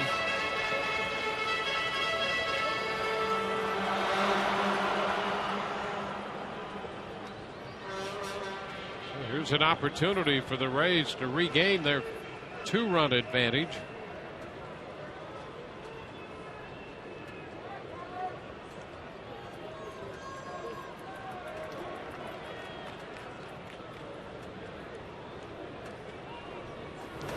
And a big cut and a miss by Carlos. It's moving in on his hands. And it's 2-2.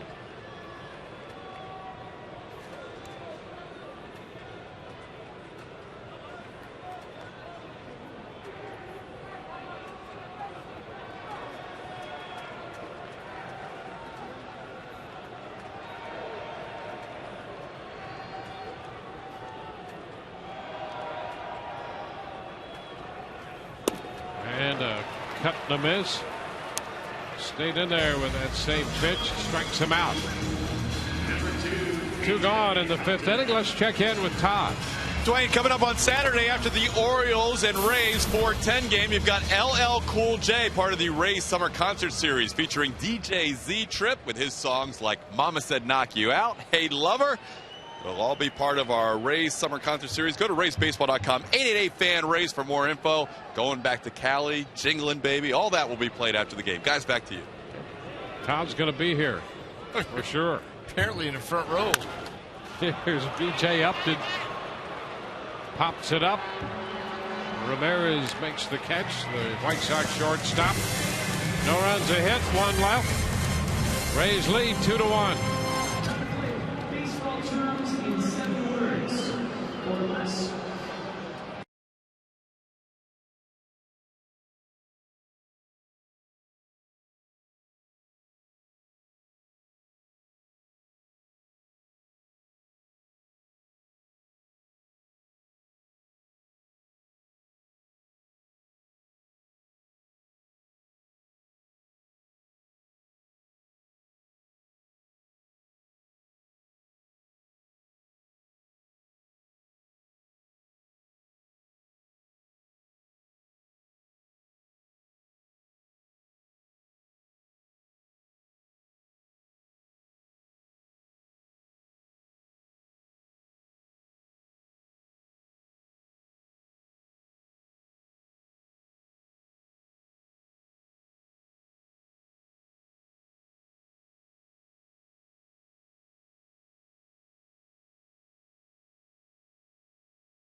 Cars that deliver inspired performance. By Columbia Pictures movie That's My Boy, starring Adam Sandler and Andy Samberg, in theaters June 15th. And by your local Southern Ford dealers.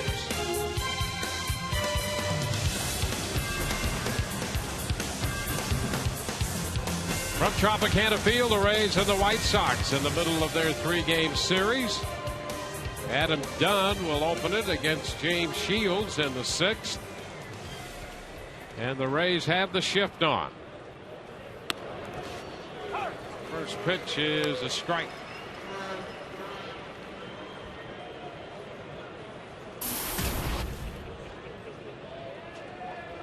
Dunn, Konerko, and Rios due up. Pitch is low.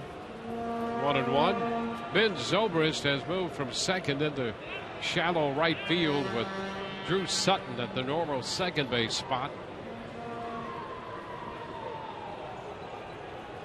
There's the right side. Pitch is low. 2-1.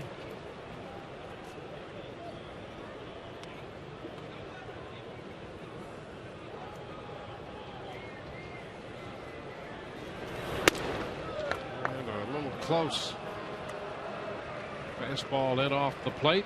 Runs the count to 3 balls and a strike. 27 pitch 5th inning for Shields when he gave up the 1 unearned run. And he walks Dunn to start the 6th.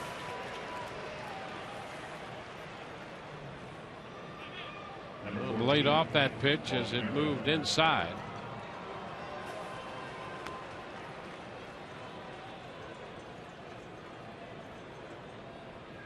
So for the 2nd consecutive inning, the White Sox have the leadoff man aboard. Paul Konerko will bat. Now this is a situation here in the game where if you're James Shields, you are really, really concentrating on throwing a pitch here that can get a ground ball out of Paul Konerko. Adam Dunn, not the fleetest of foot. Paul Konerko, not known for his speed. Been getting a lot of ground balls and got an opportunity here to get a double play ball. Konerko called out on strikes in the 4th, and he was out swinging, missed the changeup in the 1st. 14-game hitting streak for Konerko. He takes it up the right side. It's got some slice and out of play. Konerko with the great week he put together, the American League Player of the Week, with 435 for the week with 3 home runs. It's a pretty good work week right there.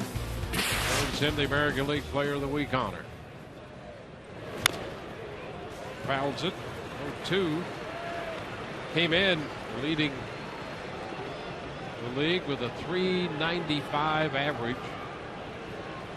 The White Sox haven't had a hitter with that kind of average this late into the season since Shoeless Joe Jackson back in 1920.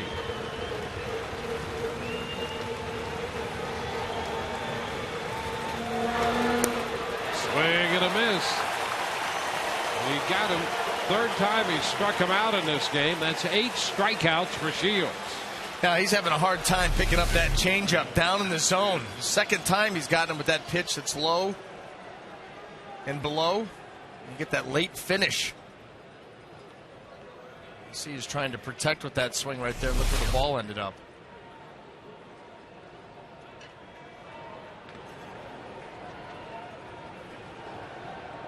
Here's Alex Rios. And a liner into right, 1 hop to Joyce, and the throw back into second base. Well, you never know, and with Dunn, he had to hold for just a beat there to see if that ball would carry or not. Yeah, and Matt Joyce that ball didn't come out of his glove very smoothly. I wonder how close that would have been. Here it is. He had to double clutch, double crow hop. I tell you, without an extra crow hop, it's going to be very close. Dunn may have to slide into second. 2 men on. Here's A.J. Pierzynski. Pierzynski fouls it. Strike 1.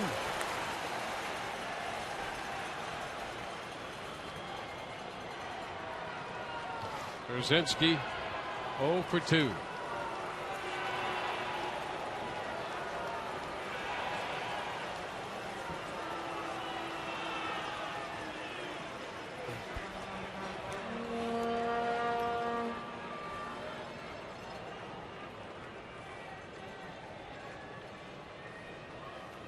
Rays have been out hit 6-4. They lead 2-1.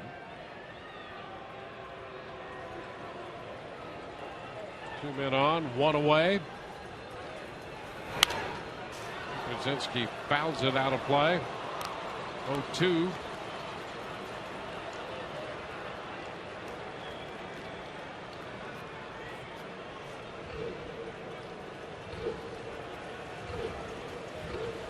The 11th start of the year for Shields. He is 6-2. The Rays are 8-2 in those first 10 starts. And a base hit into right center field, reaching out. Dunn's going to score.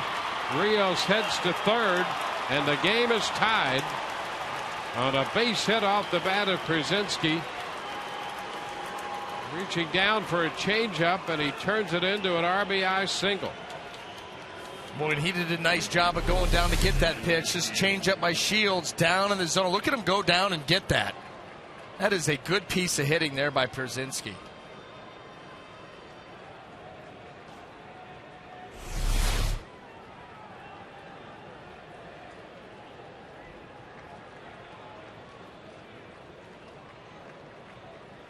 So it's first and third in a tie game now.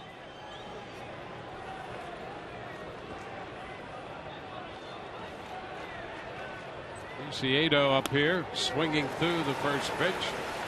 Strike one. Brian Viciedo singled and scored in the 5th.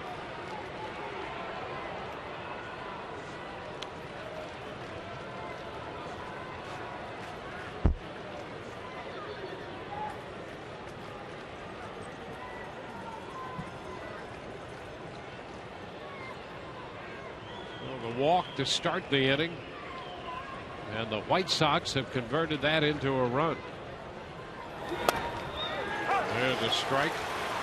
Fastball. 0-2.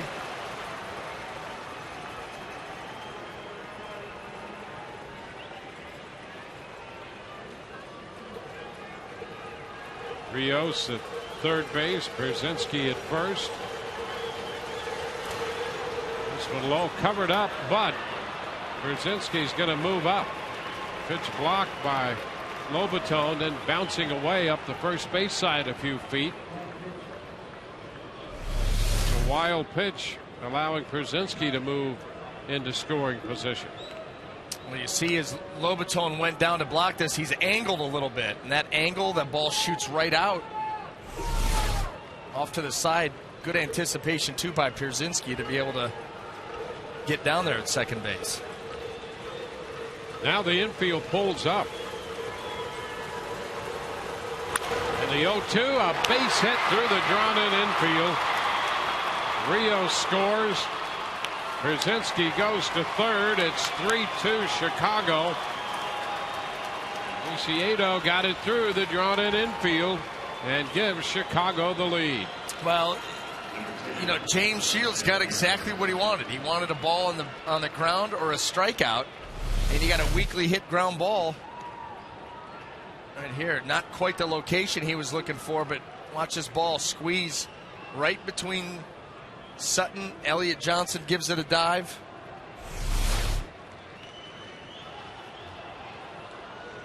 And still, you're not out of trouble here. First and third, just one out. And Alexei Ramirez, we saw where he likes the ball in the 5th inning. It doesn't have to be a strike. The Rays doing some guessing there. Nothing doing. 1-0 the count. So 3 consecutive hits. A leadoff walk. Konerko struck out. And Rios came up with the base hit. Brzezinski drove in a run. 0-2 changeup. He singled to center. Viciedo drives in the go-ahead run. And now ball 2 is low, 2-0.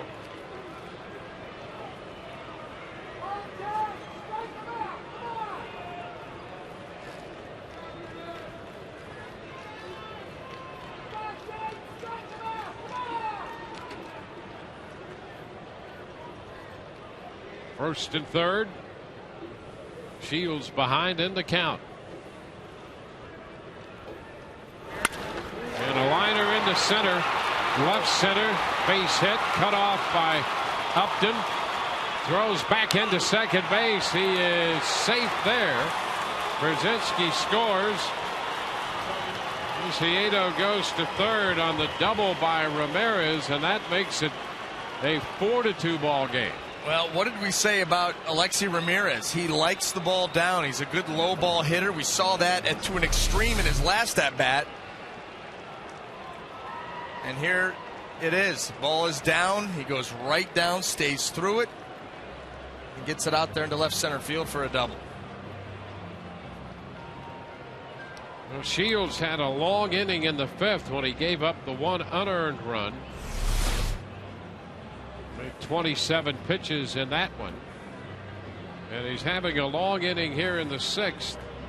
4 consecutive hits for the White Sox on top of the leadoff walk following the strikeout. And look at what the last 3 hitters. Pierzynski, 2 strikes, goes down, does a nice job of staying down on a changeup base hit. Viciedo, a changeup down, is able to pull it in the hole. Alexi Ramirez, who loves the ball down, that ball was at the very bottom of the strike zone. He was able to go down and get it. You know, a lot of times, down in the zone is a pretty safe spot. You make your pitch down there, good things happen. Not in this little stretch for Shields. Infield in, Orlando Hudson the hitter, and ball 1 the count. The Rays get J.P. Howell up in the bullpen.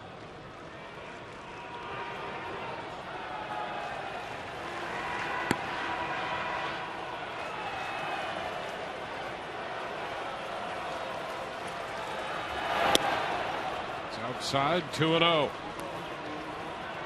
It's the 20th pitch of this inning after 27 in the fifth. And he's up to 91 pitches on the night.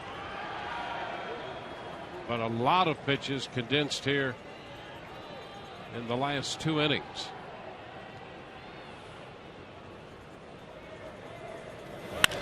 Line drive, base hit to right. Viciedo scores. They're going to stop Ramirez at third. Hudson drives in a run. That makes it 5-2.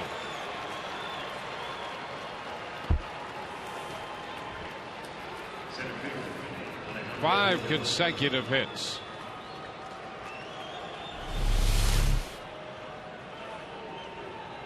No, that just mislocation. Shields is trying to come in with that pitch. It stays away from Hudson where he can go out, get extended, and shoot that ball into right field, and another run for the White Sox here in the sixth. 4-run inning for Chicago. There's Alejandro Diaz.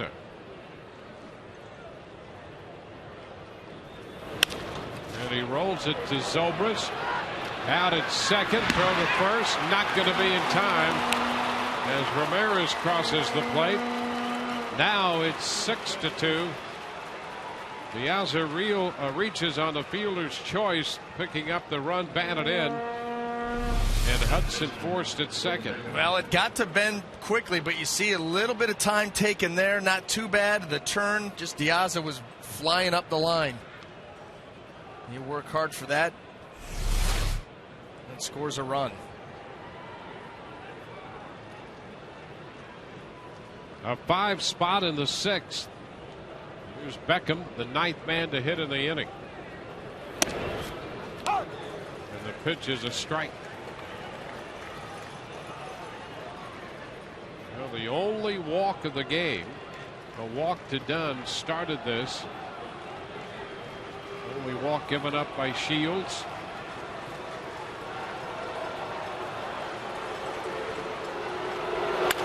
Ground ball down to third. Sutton takes it to Zobrist for the force. 9 men come to the plate.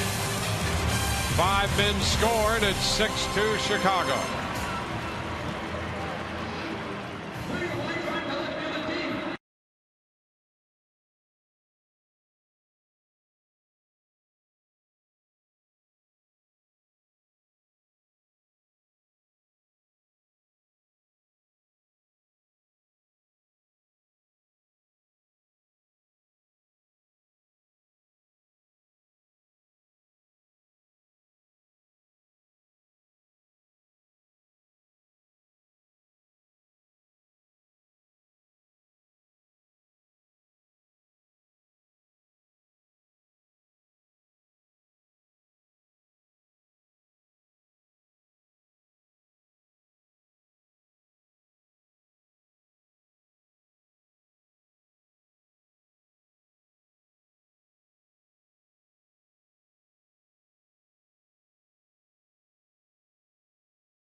Well, it's a 6-2 score now.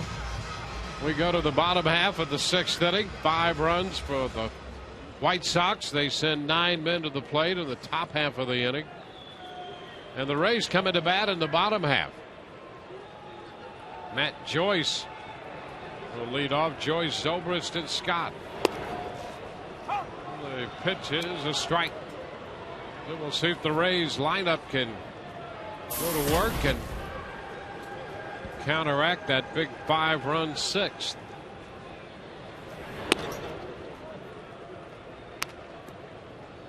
One and one.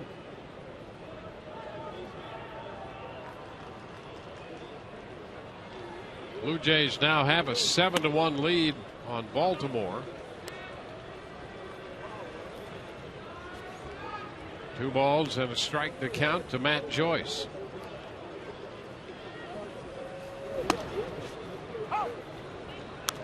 Two and two.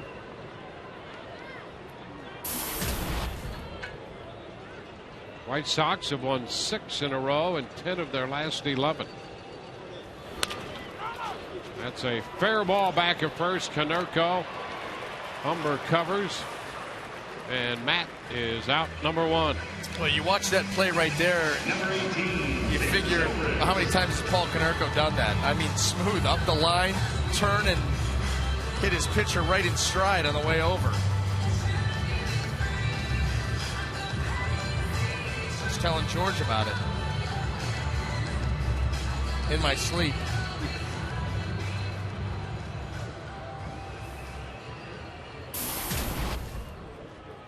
Now Zobrist. And looking for his first hit. The pitch up and in. 1 ball, no strikes. That straightened him up.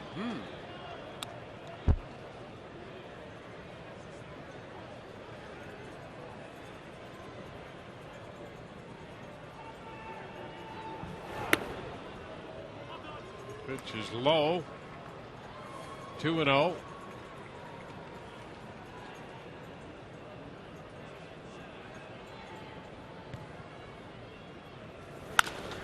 And fouls this one.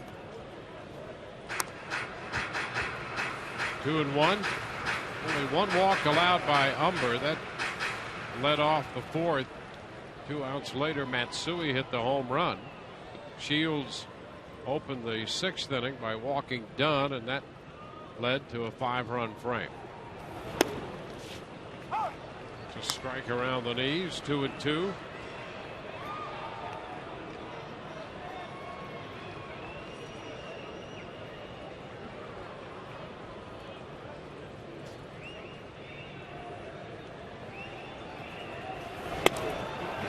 Cut and a miss. That pitch, slider breaking down and in. Well, Sundays on Fox Sports Florida, join Tom Brokaw for Boys in the Hall. Personal stories of some of baseball's greatest legends. This week, it's Ralph Kiner. Boys in the Hall, Sundays, presented by Subway Restaurants, where winners eat.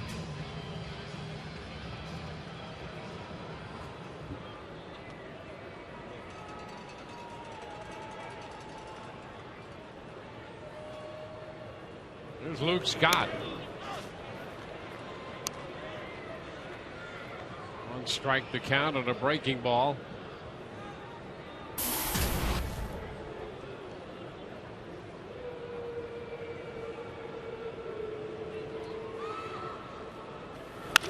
There's a liner into center. That's a base hit. 1 hop to Diasa. Then Luke Scott is aboard, picking up his first hit.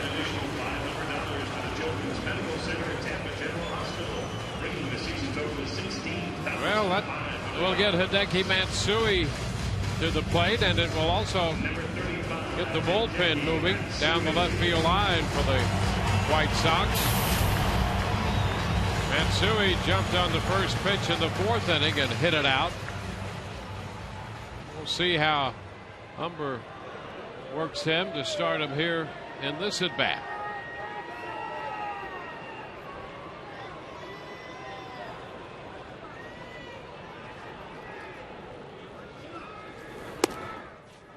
Pitch is a strike on the inside part of the plate. Here's the home run pitch. Suey last year, so effective early in the count, and he jumped on that pitch, the first pitch. Hit it out tonight.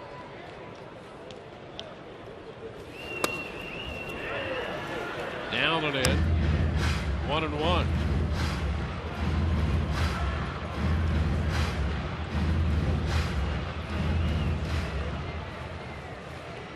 Luke Scott at first. Hideki Matsui in the batter's box. And that pitch is down and in. 2 balls and a strike. The memo to Westy that the pants aren't long enough. The elastic's out of them, but they look like legitimate slacks. Those should come over the shoe. Look at them. A little bit too short there. That is bad. Yeah, but you don't want them too long, but then you step on them. They could impede your speed. I don't want to see your ankles either. 2-1 is popped up. It's going to be a foul ball out of play. Yeah, when he steps out of the batter's box and from the center field shot, it doesn't. Not a good passive statement. Is that what do you you're think? thinking? You might as well have the elastic in him if they're only that long. He has slacks on. That might have been the keenest observation you've made as an analyst this year so far. You may be right. I don't know. You've made some great ones. This one's in a category all by itself. 2-2 the count. And a ground ball. Beckham, the second baseman, handles this one. That retires the side. No runs, 1 hit with 1 left. We'll keep an eye on that. 6-2 White Sox.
J.P. Howell is the new pitcher for the Rays. James Shields worked 6 innings and now gives way to J.P. Howell. 96 pitches for Shields as Howell now works to Adam Dunn. 1 ball, 1 strike.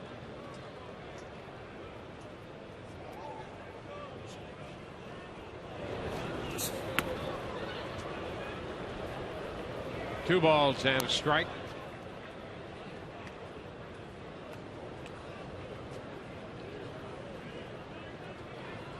The Shields worked 6 innings, gave up 6 runs, 5 earned on 10 hits tonight. Struck out 8 and walked 1.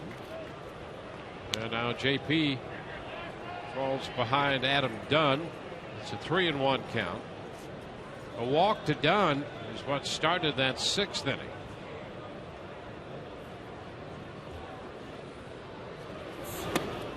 And he walks again here to start the 7th.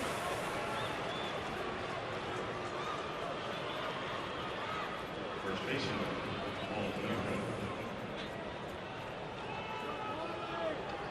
Shields with 96 pitches tonight. First time he has thrown fewer than 100 pitches in a start this year. And going back into last year, that's going to be 21 straight games, a string of 21 games broken, in which he had made at least 100 pitches. Konerko takes a pitch down, and that prompts a visit from Lobaton.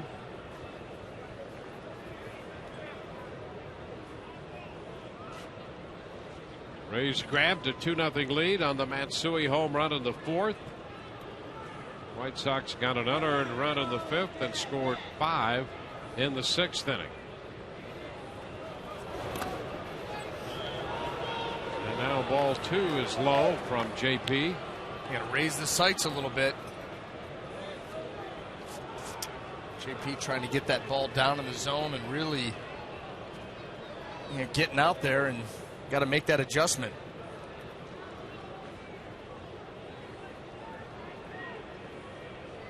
Konerko with a 2-0 count. It's bounced foul. Shields struck him out 3 times. 3 of the 8 strikeouts for Shields at the expense of Konerko. Konerko came into this series hitting .399. He struck out 5 times. He's hit into a double play and singled his last time up last night to extend the hitting streak.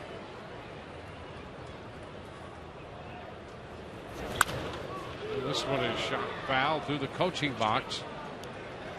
2-2.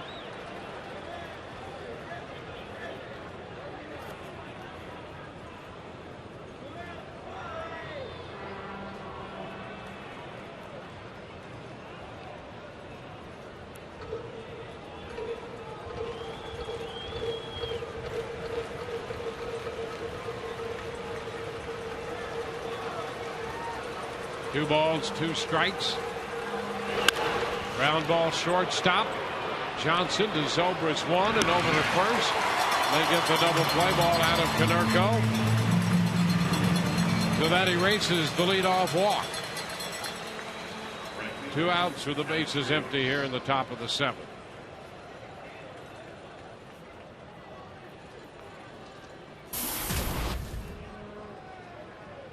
Here's Alex Rios.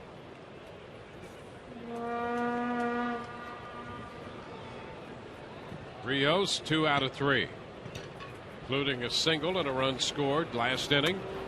JP's pitch is a strike at the knees. Who's Lobaton's right now?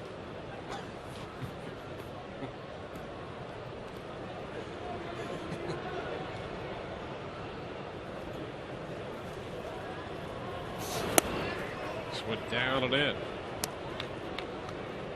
1 ball and 1 strike.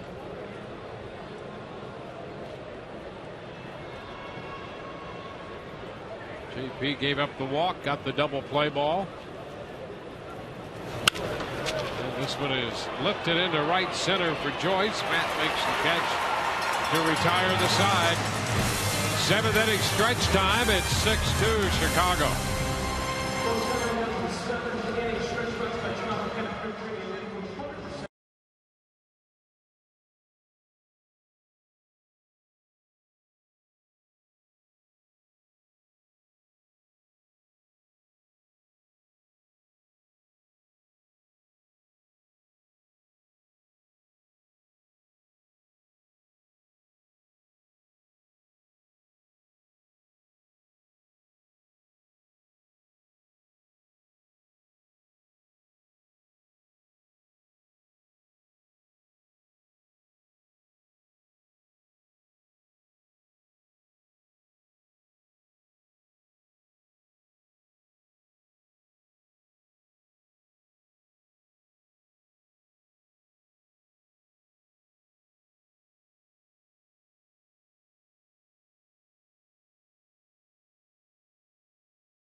Put a 5 spot up in the 6th. Brzezinski's RBI single.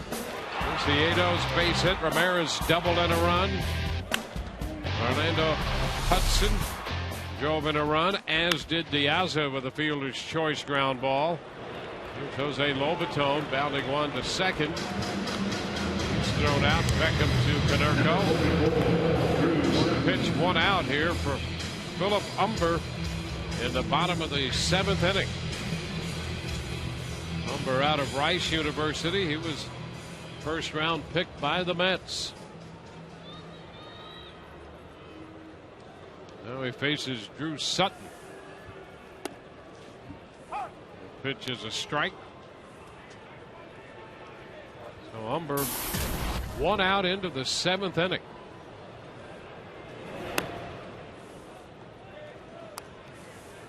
One and one.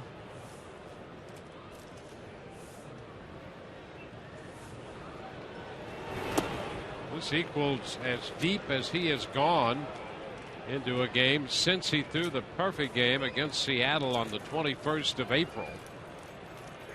Struck out 9 in that one. 6 1/3 tonight, and a ground ball handled by Alexi Ramirez. 6 2/3 now. 2 up and 2 down. Experience the excitement at Tropicana Field with Rays season tickets and enjoy exclusive benefits, including the best seats, biggest savings, and postseason privileges.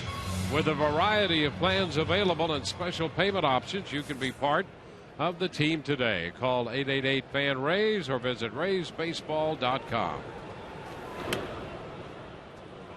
Elliott Johnson takes a pitch for a ball, 1-0.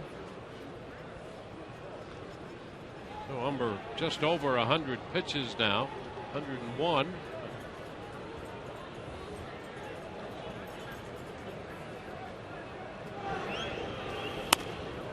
Up and away. He made 96 pitches in his perfect game. 115 in the outing prior to that, and 115 in the outing following that.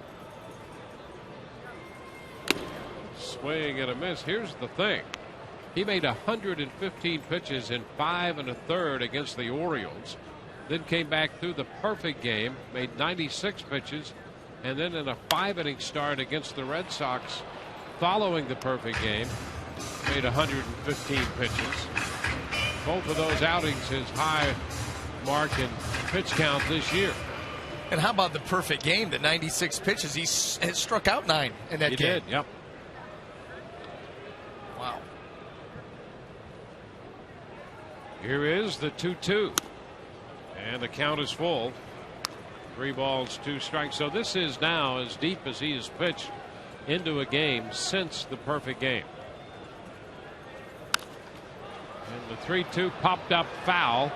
Hudson's after it, making the call, and he's got it to retire the side. 7 innings of work for Umber. We go to the 8th. It's 6-2 Chicago.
started his day in Indianapolis, where he was with the AAA Durham Bulls. Flew here to the area, stopped quickly at a hotel, got in right around 4 o'clock, checked into the clubhouse. The Rays team was already on the field getting ready for tonight's game, and then he went to meet with the media. About 30 to 35 members of the Japanese media on hand, and stepped out of the Rays dugout for the first time around 5:15.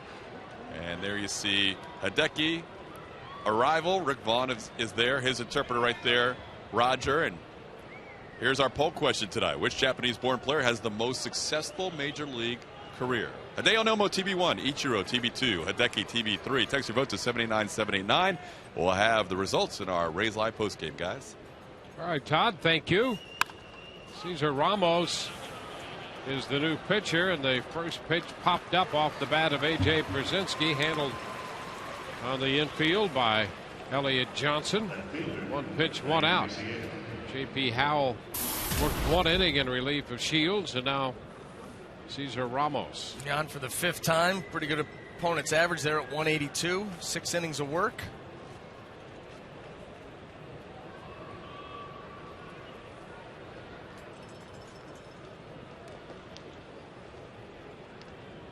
Diane Viciedo up here now. Pitch is a strike.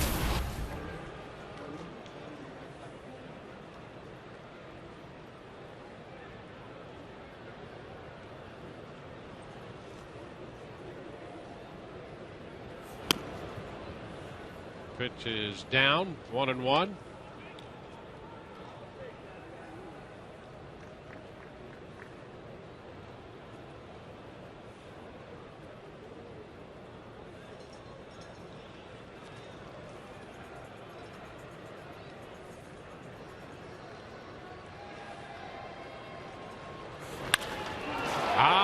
Shot deep, deep into left center field, and that one is out of here, showing some of his power.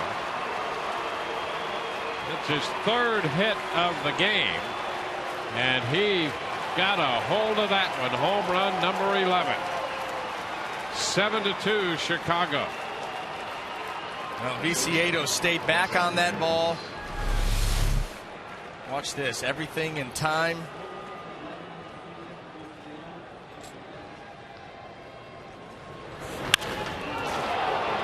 Doubt about that. Just uncorked on it. To Alexei Ramirez. Pitch thrown into the dirt. 1 ball, no strikes. 7 runs and 11 hits tonight for Chicago. And the White Sox have picked up tonight where they've been for the last 2 or 3 weeks with their offense. Well, their last 11 games, they've averaged over 7.5 runs per. Here they are. That's a strike. It's 1-1. Yeah, they're in double figures in hits. Well, it just underscores what a great job Matt Moore did yesterday. Yeah. He had the misfortune of running up against Chris Sale. Actually, I think it's 7 runs a game, not 7.5. So here they are, right at the marker. 2-1. Yeah, this offense has really come together for Chicago.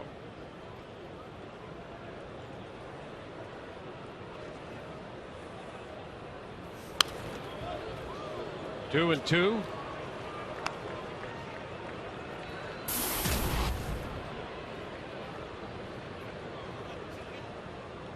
Hudson is on deck.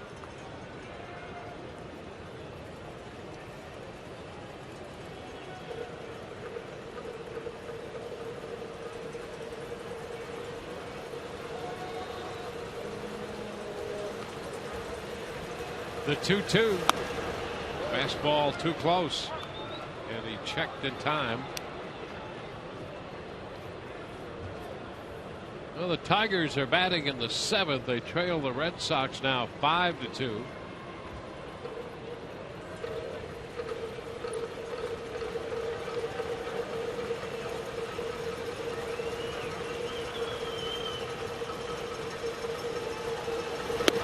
And strike 3 call. Ramirez caught looking. thought the pitch was down. That's the nice strikeout for Rays pitching. Well, it is. Watch this ball track right to the inside corner. See where that. Oh, yeah. Front corner.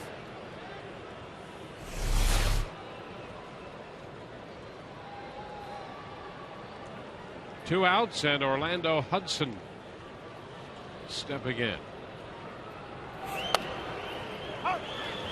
Pitch is a strike.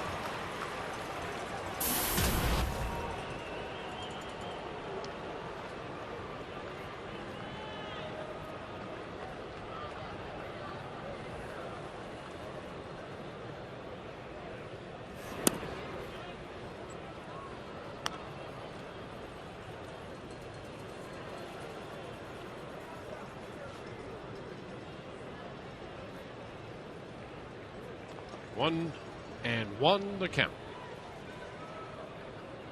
Hudson singled in a run the last time. Now he's behind in the count, 1-2. Well, that's a nice curveball there by Ramos. He drops that right on the outer edge with some good 12-6 action on it. Watch this.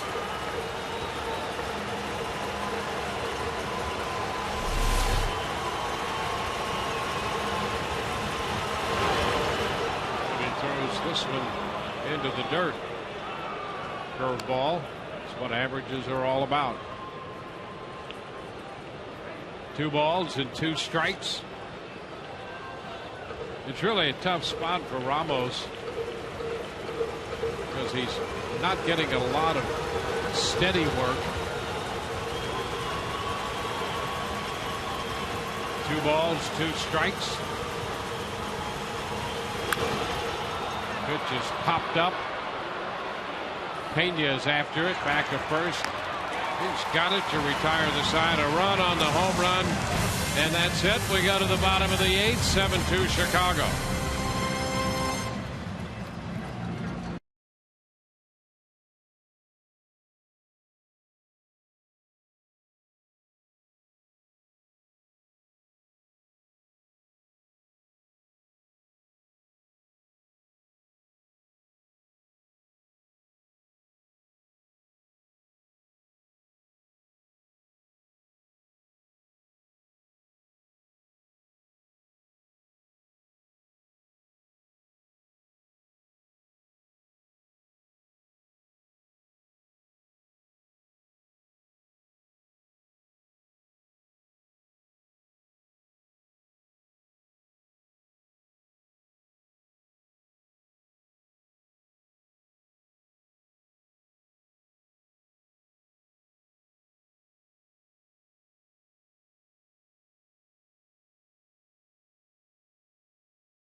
Chicago. And a look at tomorrow's starting pitchers. Alex Cobb's going to get the start for the Rays, taking his 2-0 record. We'll be with you at 12:30 on Sun Sports with our coverage of that one. Our Chevron starting matchup. Alex Cobb 2-0 against the lefty Jose Quintana. He is 1-0. The first pitch here in the bottom of the 8th, Carlos Pena facing Matt Thornton. Fouls it right back. A fastball, strike 1.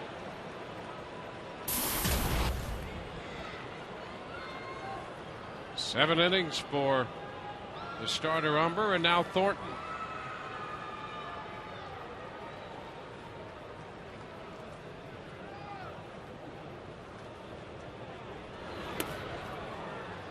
2. Thornton, one of the strong arms down there in the White Sox bullpen.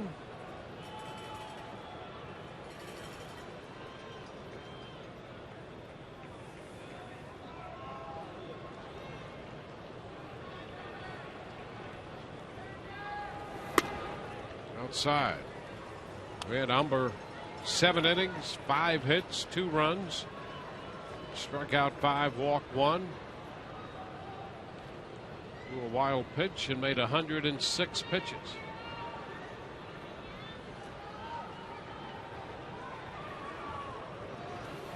A high shot. I mean high.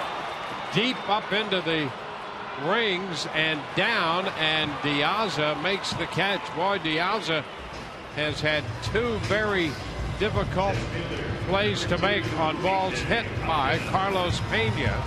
That one deep to center field, up among the rigging and the rings, and he comes up with it, Diaza does. Yeah, a lot going on up there, and we've seen really the last couple of homestands, a lot of the visiting teams having problems. You got to weave your way through all the distractions and try to make that play. B.J. Upton swings through that one. Strike 1.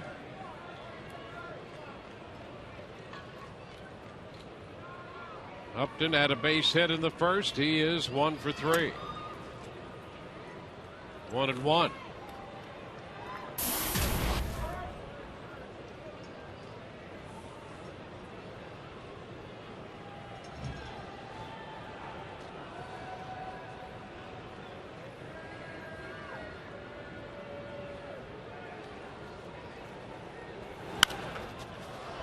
Pop up and a foul ball back. That's going to be out of play.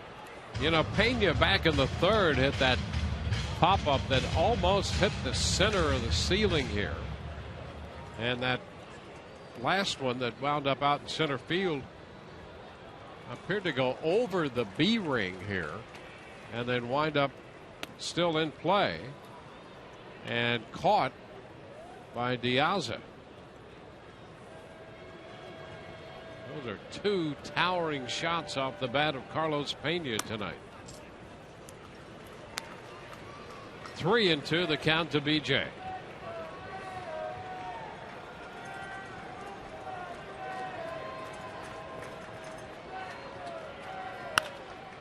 And a high fly ball. This one down the left side. That's going to be a foul ball and will not be caught. Boy, trouble there any way you cut it. We had Preciado, the left fielder. They had Ramirez, the shortstop. Hudson out from third. Starting to go wrong right here with Hudson's footwork. Right there starts the stumble. And then here comes the rest of the bodies. And there's the baseball. Yeah, it's cover-up time right there. Yeah. Hands and gloves on the head. Oh, strike 3 call on BJ. The pitch on the inside part of the plate. He's out on strikes. It looked like I had a little cutting action there from Thornton. That was very, very close. Thought maybe that ball ended up in. Let's take a look at it. Close enough.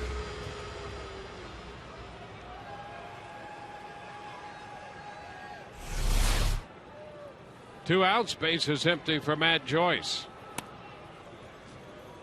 Pitch is down. 1 ball, no strikes. In tomorrow's game, the first pitch set for 1:10. Our coverage begins at 12:30 tomorrow. And there's a base hit against the lefty. Down toward the corner. Matt Joyce is on his way to second with a stand-up double. Joyce shot that one just fair and up the left field line.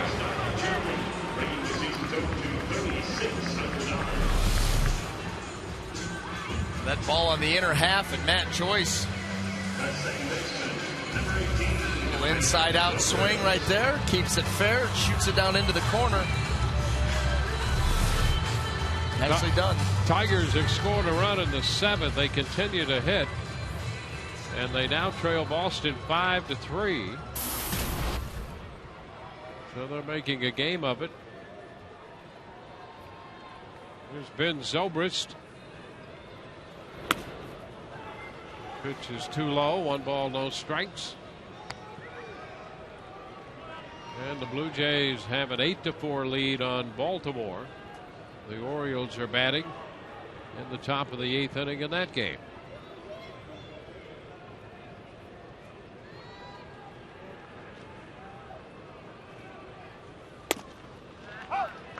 One and one to count to Ben Zobrist.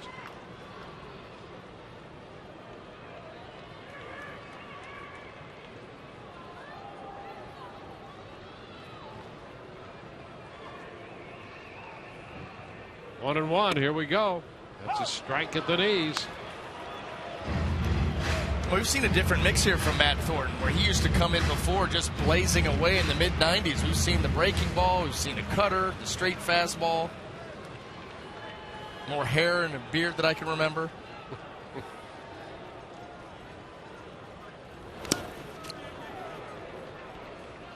It's a complete redo. I mean, seriously. It's a makeover. 2-2 the count to Ben Zobrist here.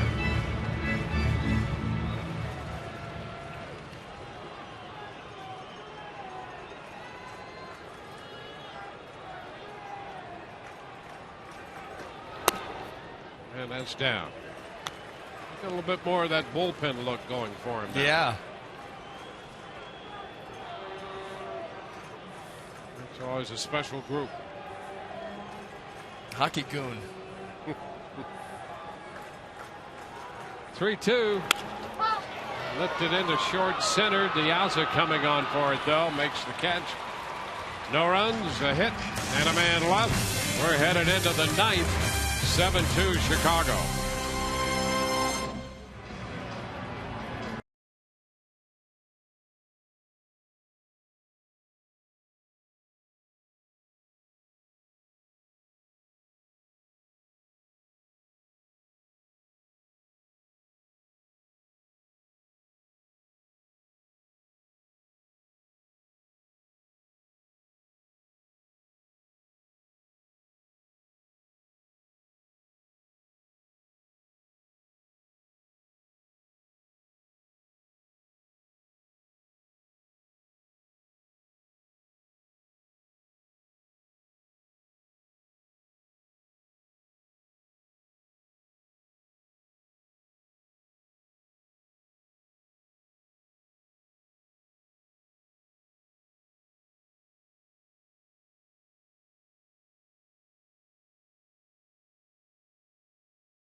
Cesar Ramos back out on the hill for the Rays as we go to the 9th inning.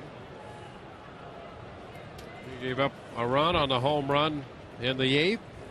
Now faces Alejandro Diaza to open the 9th inning. Pitch is a little close. Fastball, 1 ball, no strikes.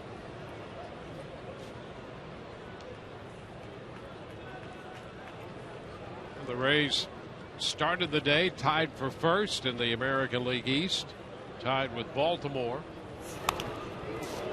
Pitch coming in and hits his bat. It's a foul ball.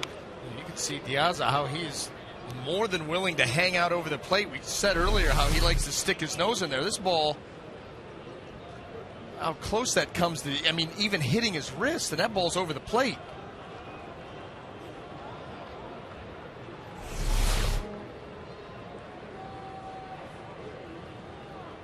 Right back in there. 1-1. And it's chopped down to first. Pena makes the play unassisted. One away. Well, follow your Tampa Bay Rays all season long with a 7-day-a-week subscription to the Tampa Bay Times. Subscribe today, and get one of the top 10 sports sections in the country. For an exclusive subscription offer, go to tampabay.com/Rays offer.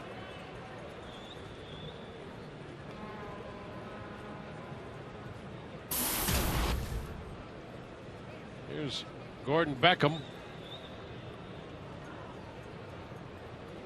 Beckham, 1 for 4. The base hit came in the first.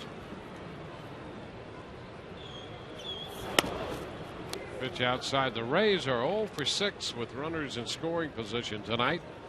The White Sox 5 out of 10, and they were 4 out of 5 in the 6th when they scored 5 times.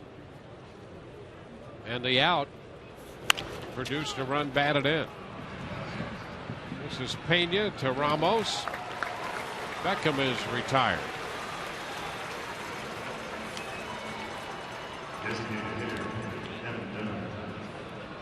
And Adam Dunn will bat. Dunn 0 for 2. A couple of walks tonight.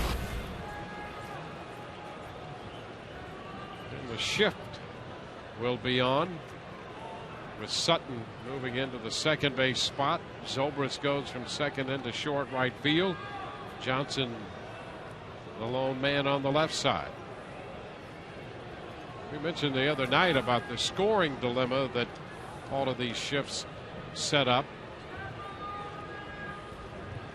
We'll take an extra note or two in the scorebook to determine exactly what's going on, but I think we can work it out. You know, you can put a little asterisk. Yep. So then you know. A little. I normally would put a little note that a shift was on, but I think you could do it with numbers and a little circle. 2-0. For example, here, if the ball is hit to Sutton, okay, that's going to be a 5-3. Right. You can put it in your book 5-3, but you can draw a 4 with a little circle on it so that you know that it was in that second base region. How about that? The region. Swing and a miss. You know what? Your scoring system, your black book, all that stuff that you have over on your side, I'm not going to argue with any of it because it all works. It all works. I mean, well, this whole, we can't see it, but the pile. We do the best we can to keep some kind of sense of order here. And as we all know, a sense of order in this booth, given the personalities, right, not always easy to do. And I'm including all of us, the people you see and the people you don't see. The motley crew. The count. That's it. Ground ball to first. That's a foul ball.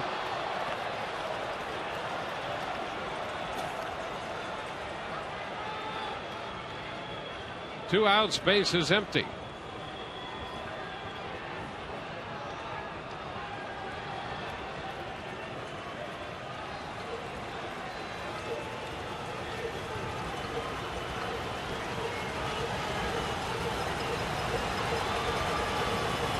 Ramos, the third Rays pitcher. Shields for 6, Howell for 1, second inning for Ramos.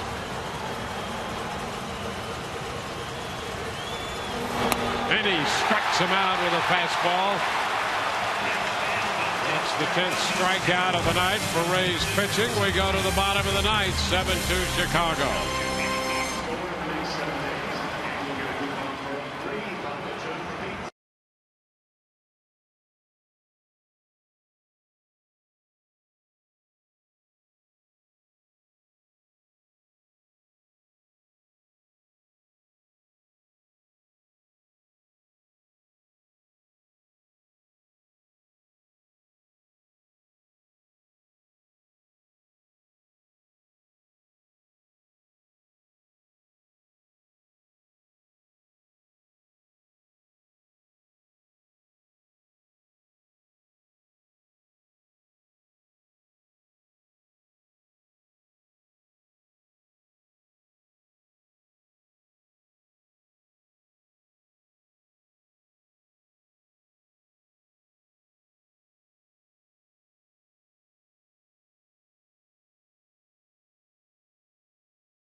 Rays Live, the post game, brought to you by Checkers. Coming up immediately following the coverage of our game.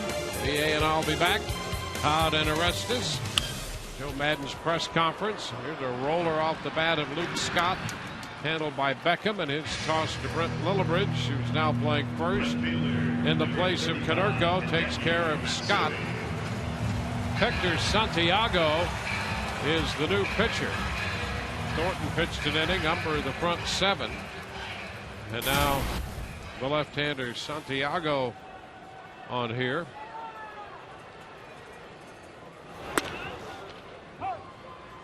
Pitch to Hideki Matsui is a strike.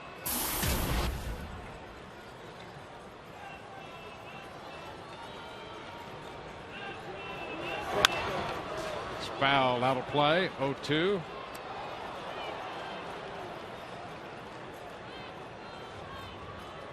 Santiago, 24 years old.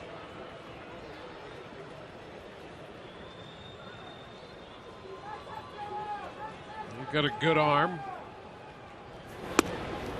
And that pitch is a little bit outside. Get it up there in the mid-90s with a slider. Also has a screwball that he started to throw just seriously over this past winter.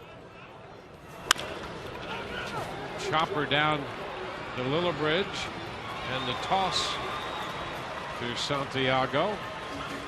2 gone. I thought that pitch had seen its final days. Not many people throw it. No. In fact, you know, occasionally you used to run across a starter, but you really, first guy I think of is Freddie Norman. Fernando Valenzuela. And Fernando, yeah. I mean, you never knew what he was going to throw. I mean, just the thought of that, Yep. my elbow starts to get sore again. Here's Jose Lobaton. Pitch is a strike.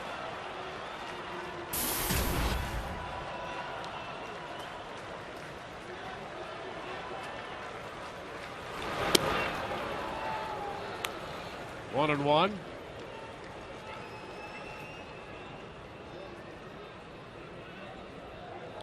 Two ground ball outs, 2 up, 2 down.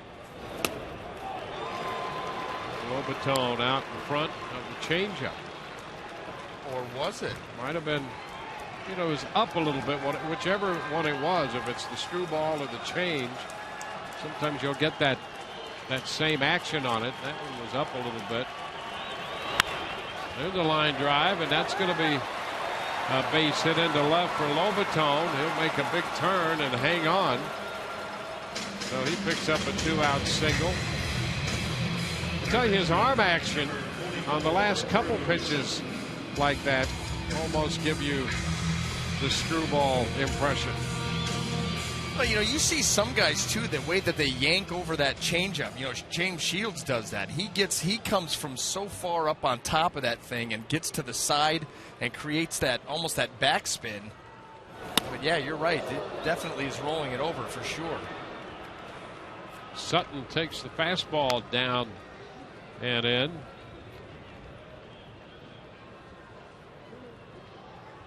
The Rays now with 7 hits.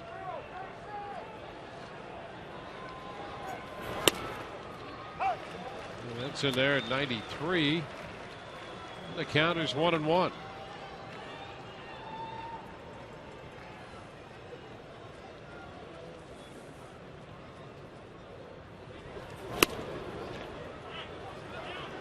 Two balls and a strike.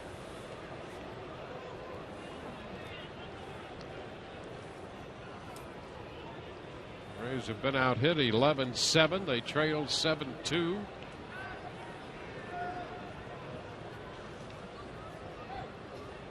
That one is foul back. Fastball in on him.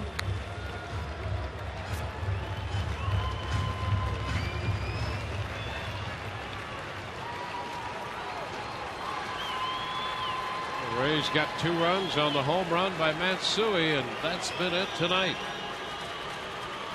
2-2 pitch. Swing and a miss. Sutton out on strikes on the fastball, and that ends this one. No runs a hit, and a man left for the Rays in the 9th inning. 7-2 the final. Humber's going to get the win, his second of the year. He is 2-2. Shields will take the loss. His record is 6-3. Now for Brian Anderson and Todd Callis, Dwayne Stats. Hope you've enjoyed the telecast, if not the outcome. Again, the final 7-2. We'll see you next on Rays Live, the postgame.